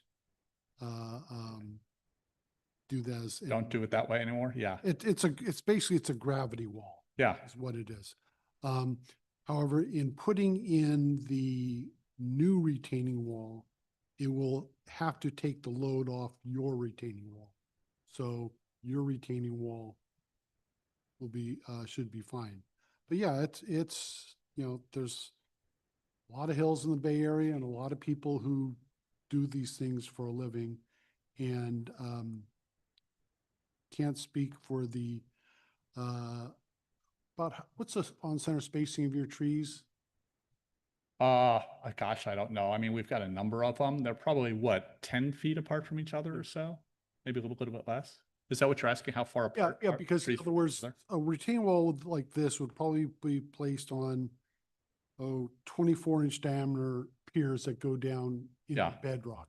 Yeah. And there's enough leeway to space them to avoid, oaks have the big taproot. Yes. And to avoid damage to the trees. It's just something that will need to be worked out and you'll need to stay on top of it. And don't be afraid to ask questions. Well, excuse me, sorry, what is the question for the commenter? Oh, sorry. Because then we'll save the rest for our deliberation. The question And was, also, sorry, and I also just don't want to imply anything that, no. since we're not the applicant, I don't want to imply that we're saying certain things will happen. No. I just wanted to see what the spacing of the trees were so I could look at how the new retaining wall would affect the trees, because obviously, losing all the trees on your side is a big deal, and I don't like to lose mature trees. Thank you very much. We can give you pictures, if that would help. We're happy to submit more. That's okay. I have plenty Yeah. of information. Okay. And just one very, very quick response to your. Well, I know. yeah, we're not doing comments and responses, but I do appreciate your comment.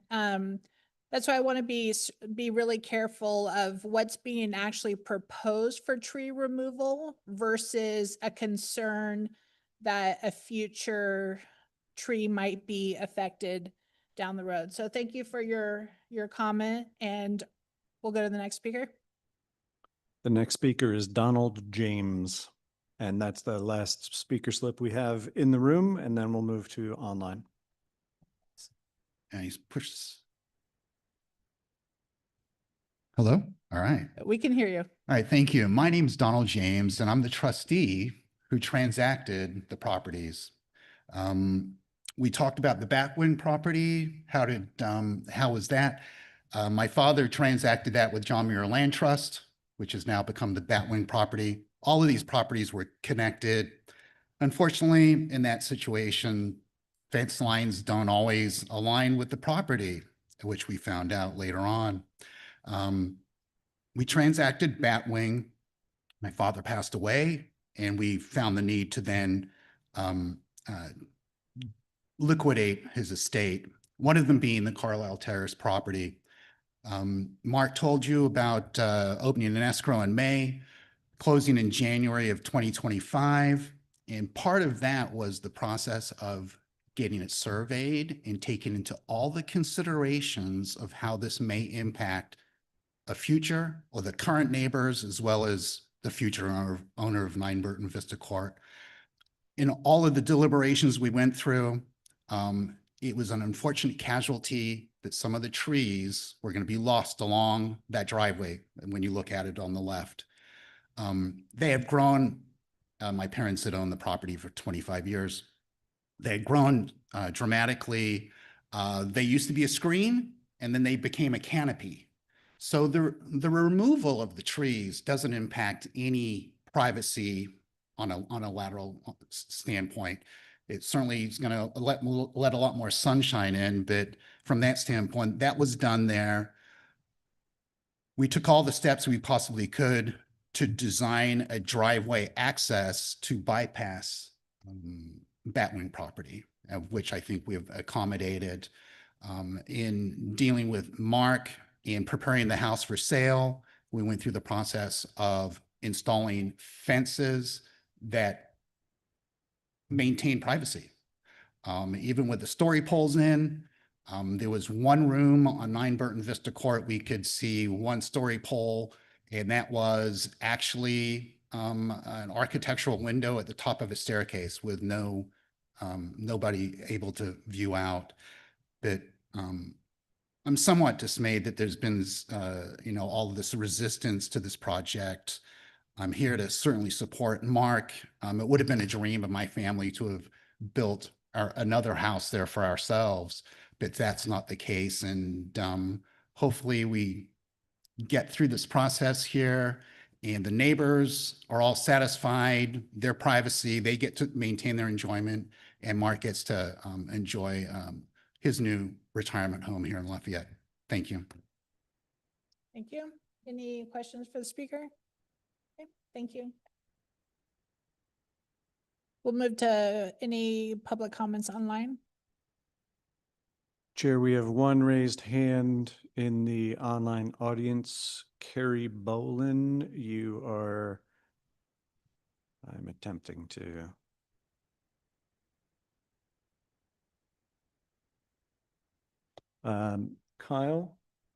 could you enable the raised hand speaker to?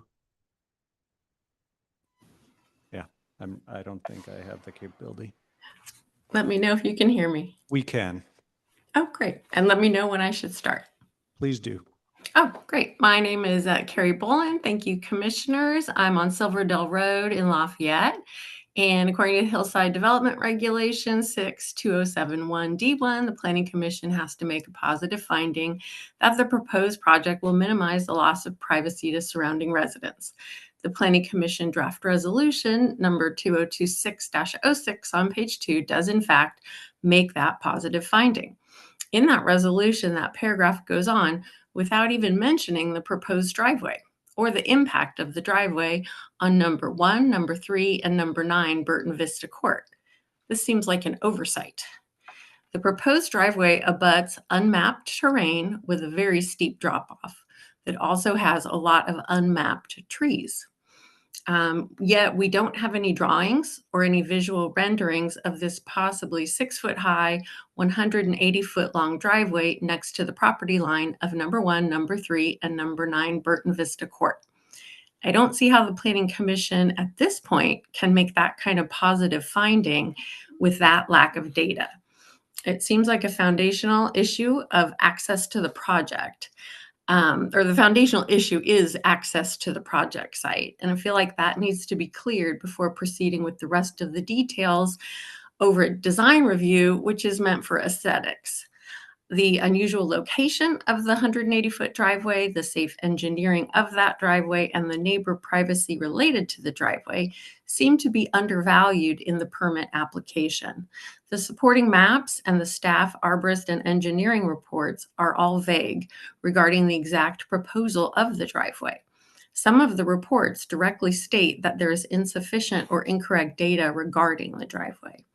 I think that putting the driveway engineering off until an unknown later date in a COA does not serve the public or the homeowner. This driveway engineering is not that aesthetic that the design review is set to handle. The safety of the drivers using the driveway and the safety of the neighbors adjacent to the elevated driveway is key to the entire project. I urge the commission, as soon as possible or practical, to have the driveway plans more fully engineered, including the required 44,000-pound fire truck rating, underground utilities, fire hydrants, curbs, drainage, guardrails, and load setbacks. Then it should be mapped with visual elevations, photo depiction from adjacent properties, markers or story poles, and traffic flow for the public and the neighbors to be able to assess any concerns. No question at all, this driveway is a very serious and expensive undertaking for the landowner. And I think the Planning Commission, on behalf of the city, has the duty to ensure the safety and feasibility of the driveway at a high priority for the sake of all the adjacent neighbors and the landowner as well. Thank you. Thank you. Are there any questions for the speaker? Commissioner LaBonge? I couldn't hear which finding was referenced or I missed it. And also I couldn't understand her address relative to the site. Is that something that we can pull up? Yeah, so speaker, are you still there? I am, and I'm not near Burton Vista Court. Okay. Yeah. Okay. And then what was the finding? I'm looking at what I Oh. think it is, but I want to make sure. Yes, 6-2071, section D1 Okay. Thank you. on page 2. D1. Okay, thank you. That's all I have. Thanks. Okay. Thank you. Okay, thank you, speaker. Are there any other online comments? Checking.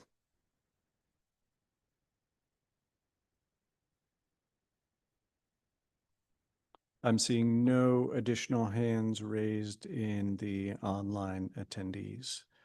So Okay. that concludes public comment. Okay. The applicant, you have 5 minutes to respond to any public comments if you so choose, or provide any additional information. Be happy to. So yeah, it's still on. Perfect. So the concern about the driveway, is, in my mind, completely irrelevant because it has been engineered structurally to sustain the weight and the surcharge of a fire truck. The fire truck is going to be the heaviest vehicle that's going to go in and out of there, if even needed, ever. That's been engineered. Your understanding of the wall and the height of the Excuse wall. me, can you just address it to us and then they'll be able to hear? You got it. Thank you. Their understanding of the height of the wall that's going to be on the near the property line is wrong. There is no 5-foot wall going there. There's going to be an 18-inch curb at the property line between 3 and 9 Burton Vista Court. The wall that is where the trees are coming out, there is a wall going in to protect 9 Burton Vista Court. There is a 6-foot, 5.5 to 6 foot wall going in there with railing on top. Those are the only 2 walls. The one that's between or on the property line, the wall that's going on the property line is with piers every 12 feet, 24-inch piers, and they join in a grade beam off of which then there is an 18-inch wall built on top, or curb, you can call it, so no one can go over. So that is completely safe. It's overbuilt, tons of concrete going in, and it was engineered that way by professional engineers. They've put their eyes on it. They took their measurements. They've done their studies. We had borings done with a geotech. Everything has been professionally engineered. I'm not slapping this together as I wish. It's going to go through the building department, obviously, is also going to dissect that on your guys' end. It's going to look at the structural engineering, and if there is something false about it, I'm quite sure that the city and the building department in Martinez is going to have notes and changes that will have to be made to accommodate the risk and the weight of a fire truck. Thank you. You're welcome. Does that answer your concern? Okay. Okay, thank you. You're welcome. Thank you very much. So we're going to close the public comment portion, bring it to the commission for discussion. As a reminder, we're looking at massing and siding tonight, part of the phase 1 application. Let's get to the top here. One thing I do wish I would have thought to ask staff this previously, so not putting you on the spot, but next time when we are doing the massing and siding, this came up on one in Happy Valley. It's handy to have some sort of figure with square footages of the surrounding residences. It hasn't been a public comment that we've heard on this one, so I don't think, it's pertinent to this, but maybe in the future presentations, that would be something I'd like to see. Thank you. Any initial thoughts? We've obviously heard public comment related to access to the driveway, potential runoff from the driveway, potential privacy, the ability for the driveway to hold the weight. It does sound from what I've heard that the applicant is aware, is actively working with the appropriate consulting firms to design a project that will work, that they can actually get permitted. And another topic that we heard of concern is screening, safety. I'm trying to see. I was out there. I do see the neighbors at 3, the address 3, the concern for the existing retaining wall. From what I heard, I'll just address to the commission from what I heard from the applicant. That is being addressed. Is there anything that anyone would like to bring up? Commissioner Labange? So we're in the phase 1 portion of this, the siding and massing. So I'm trying to focus on what I feel we should be reviewing. But if I just look at it more holistically, this is a property that has access through a tight constraint, but that's its legal access. And they have a legal right to develop. And so then, and we've all been here, those of us who've been here a while, we've had this conversation a number of times with applicant and other folks. And it's very similar in that one side has a legal right to develop and the other side is going to be impacted. And I'll tell the story I've told before. I had across from my house, 1, 2, 3 houses all redeveloped. And so I spent 3 years with a honey bucket, a honey bucket, a honey bucket. And it kind of sucks, but those are 3 of my good neighbor friends. So my recommendation, and I don't mean to preach, is I personally think that this is going to eventually happen if the owner wants it to, because the owner is going to have to pay some serious money to do that driveway, and that's not really my expertise. But you guys are going to be neighbors a long time. So we've been up here before and we've asked groups to talk afterwards, to just do your best to get to know each other, because I personally would never want to have to go a legal route with a neighbor, because if it doesn't work out, it's going to really suck. My neighbor cut down a tree and I was a little frustrated afterwards, and I thought, God darn it. And I went through all these things, and then I said, you know what? I want to be good neighbors and we're going to make it work. So I'll get off my soapbox. Going back to what I wanted to say though, I feel that there's a legal right to do it. From a massing and siting, I think where it's being massed and sited is the perfect and only place. So I have no issues with that. I think the trick here is how do you design that driveway and work with your neighbors to minimize conflict and friction. And I did read the findings, and I can support the finding, including 6.2071 Part D. So I'm ready to vote as soon as we need to. Okay, Commissioner Mason? Yeah, I would just like to concur with Commissioner Labange. This actually is one of the things I do, and I work with the people in Martinez Building Department. I'm confident that it will be designed and safe and stuff like that. And to kind of piggyback on what he said about neighbors, is one of the things I tell people is that in engineering, it's the what we're doing can get kind of hard, but you should always be able to get a why you're doing what you're doing, because that gives you a chance to have dialogue going back and forth. Well, hey, if you do this instead, would that help ease it? You know, I'm looking here as well, you know, what about a small retaining wall, just at the sketch, I don't know, on the left-hand side, and maybe do something there. But I have the screening of the trees is going to be what it's going to be. But you do need to make the road safe, and I have no doubt that the road will be made safe. It just has to be engineered and everything taken into consideration.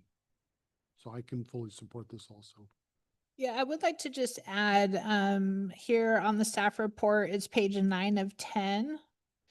And it does say here, it's the last sentence of referral agency comments.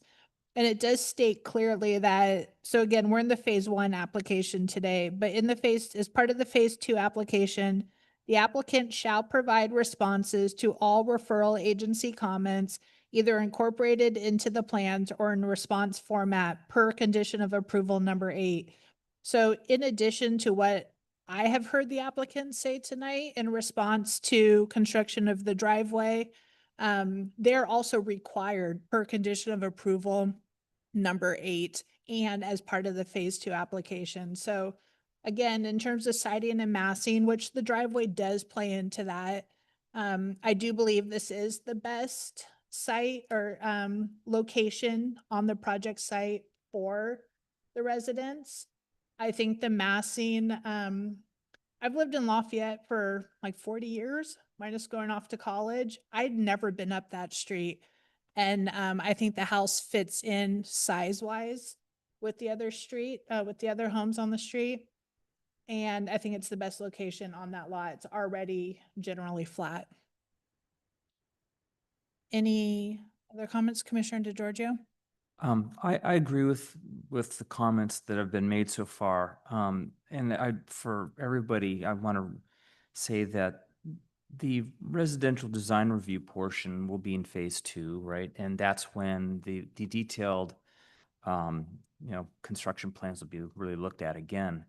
I know that there was a lot of driveway mentions in the plans that were in this staff report, and it wasn't super clear to me how the driveway was going to be constructed. So I understand the neighbors' concerns, but I believe that given what the applicant has said, that they've done plenty of work that hopefully will be reviewable for you during the phase 2 portion. But in terms of the siding and massing, which we're discussing here tonight, I agree with the commissioners. I think that it's appropriate in both cases. I would like to ask staff, is the address going to be Burton Vista? That would be staff's recommendation, given the access to the site now. We spoke to why it was Carlisle Terrace previously in its genesis. However, I think for pragmatism, access for emergency vehicles, delivery, anyone, an appropriate number between 3 and 9 should be chosen, and the city can go ahead and do the addressing as we do. Perfect. Any other thoughts on this item? Okay, let me get to our action tonight. So tonight, staff is looking for an adoption of the resolution in addition to finding the project exempt from CEQA. And they're looking for approval of the project subject to conditions. Is there a motion? So moved. Is there a second? Second. All in favor? Aye. All opposed? Okay, so the phase 1 application, this item was approved. There is an appeal, or is it an appeal? Any action of the planning commission can be appealed to the city council within 14 calendar days of the action. And so your action would approves the phase 1 siding massing access. As we discussed, the phase 2 would be handled at the design review commission. Okay. And new public notice will happen at that point in time. Okay, did everybody hear that? Perfect. Okay, thank you.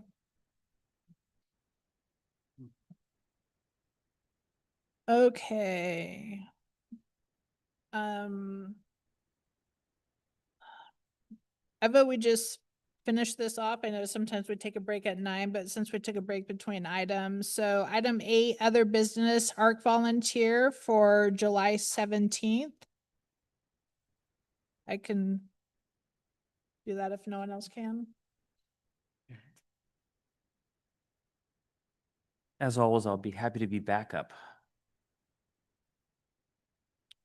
Why don't I do it? And then I'll just invite if one of the newer commissioners, I know Commissioner Snyder's not available. If Commissioner Salemi, if you also end up being available and you want to just listen in for one, if that's appropriate from staff, I'm sure that's fine. Okay.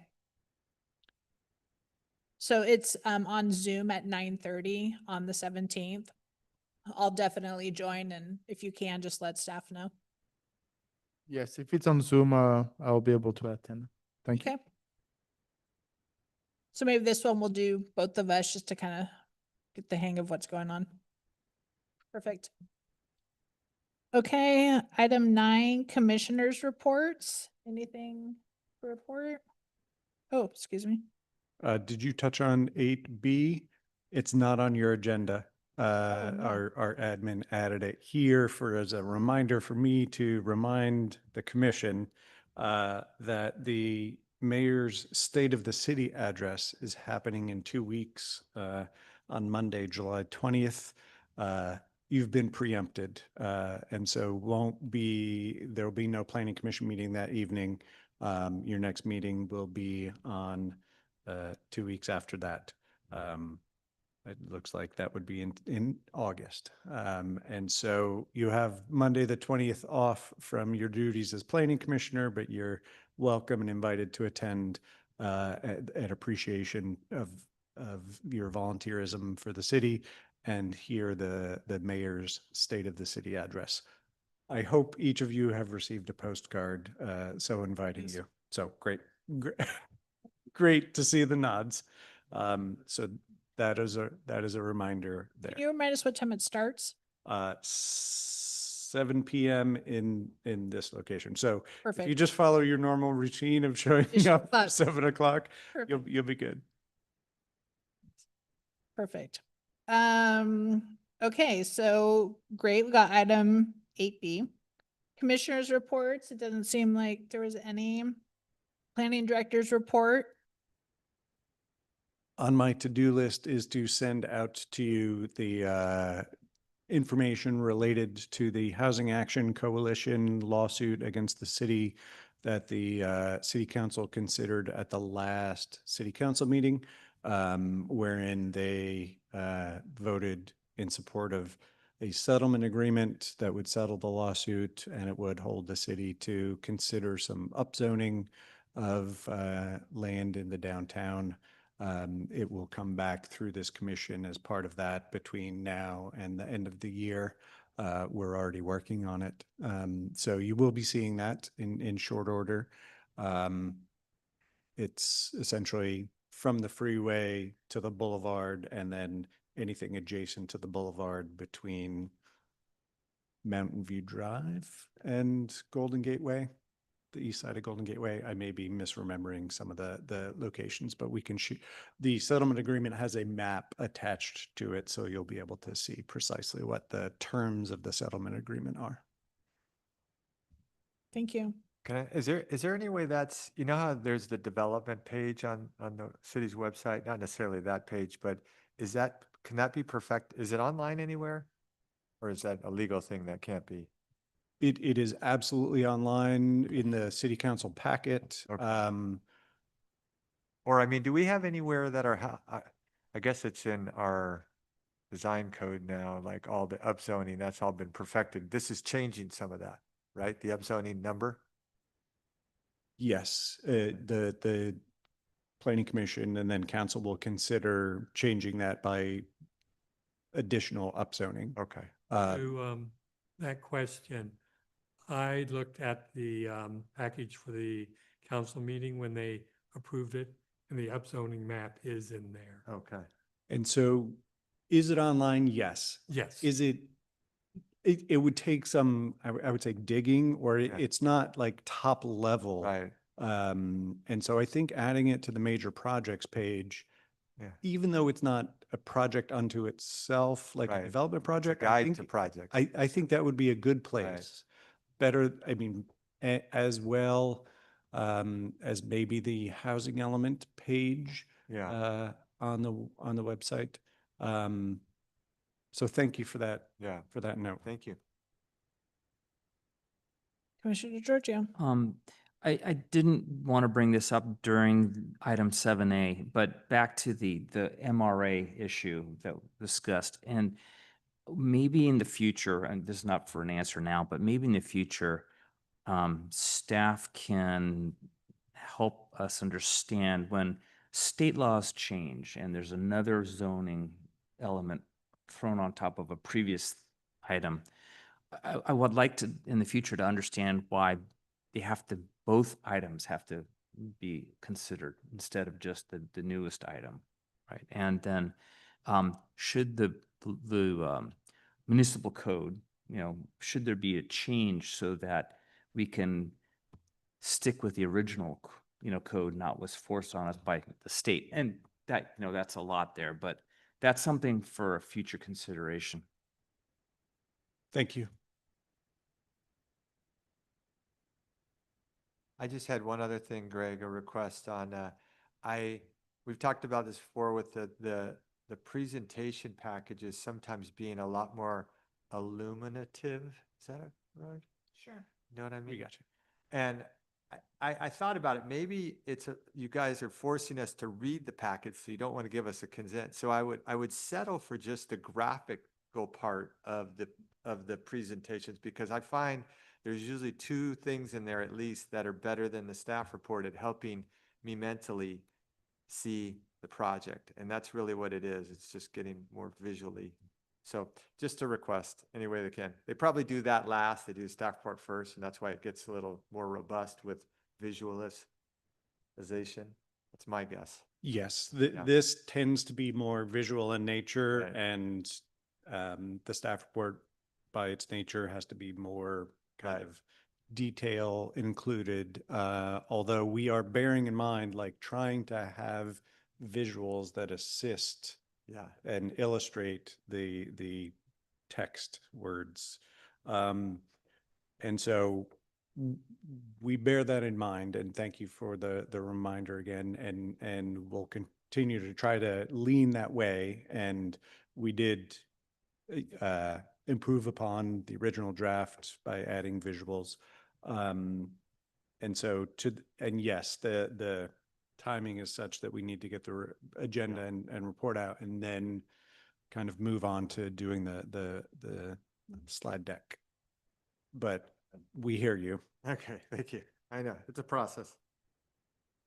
And to the degree that we can include context photos or other visuals, I don't know if we include, I don't think we do include the KML or KMZ file, which essentially just brings you to the parcel in Google Earth. Right.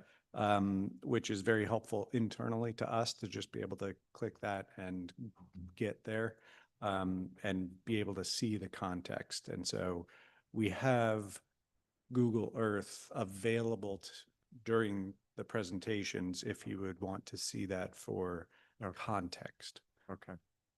And I would, even at the lowest level, one example by this last one was there, the addresses of 9 Vista Court and 3 Vista Court and Carly Lane were on that exhibit. And then I went back because I'm like, oh, that's where it is. And I looked at the exhibit, no addresses. One of them had 1 address on it, but I think that was something that she probably saw that it would be more informative to add on there. And it is. I'd love to just, that's the one I'd really ask for, is I get lost sometimes, especially on these lots that don't have addresses or don't have, you know, they're newer. It's just hard sometimes. I'm slow, I'm visual, need the help. Perfect. Since that's the planning director's report, anything additional? Okay, 9:27. Thank you. Meeting is adjourned. Thank you.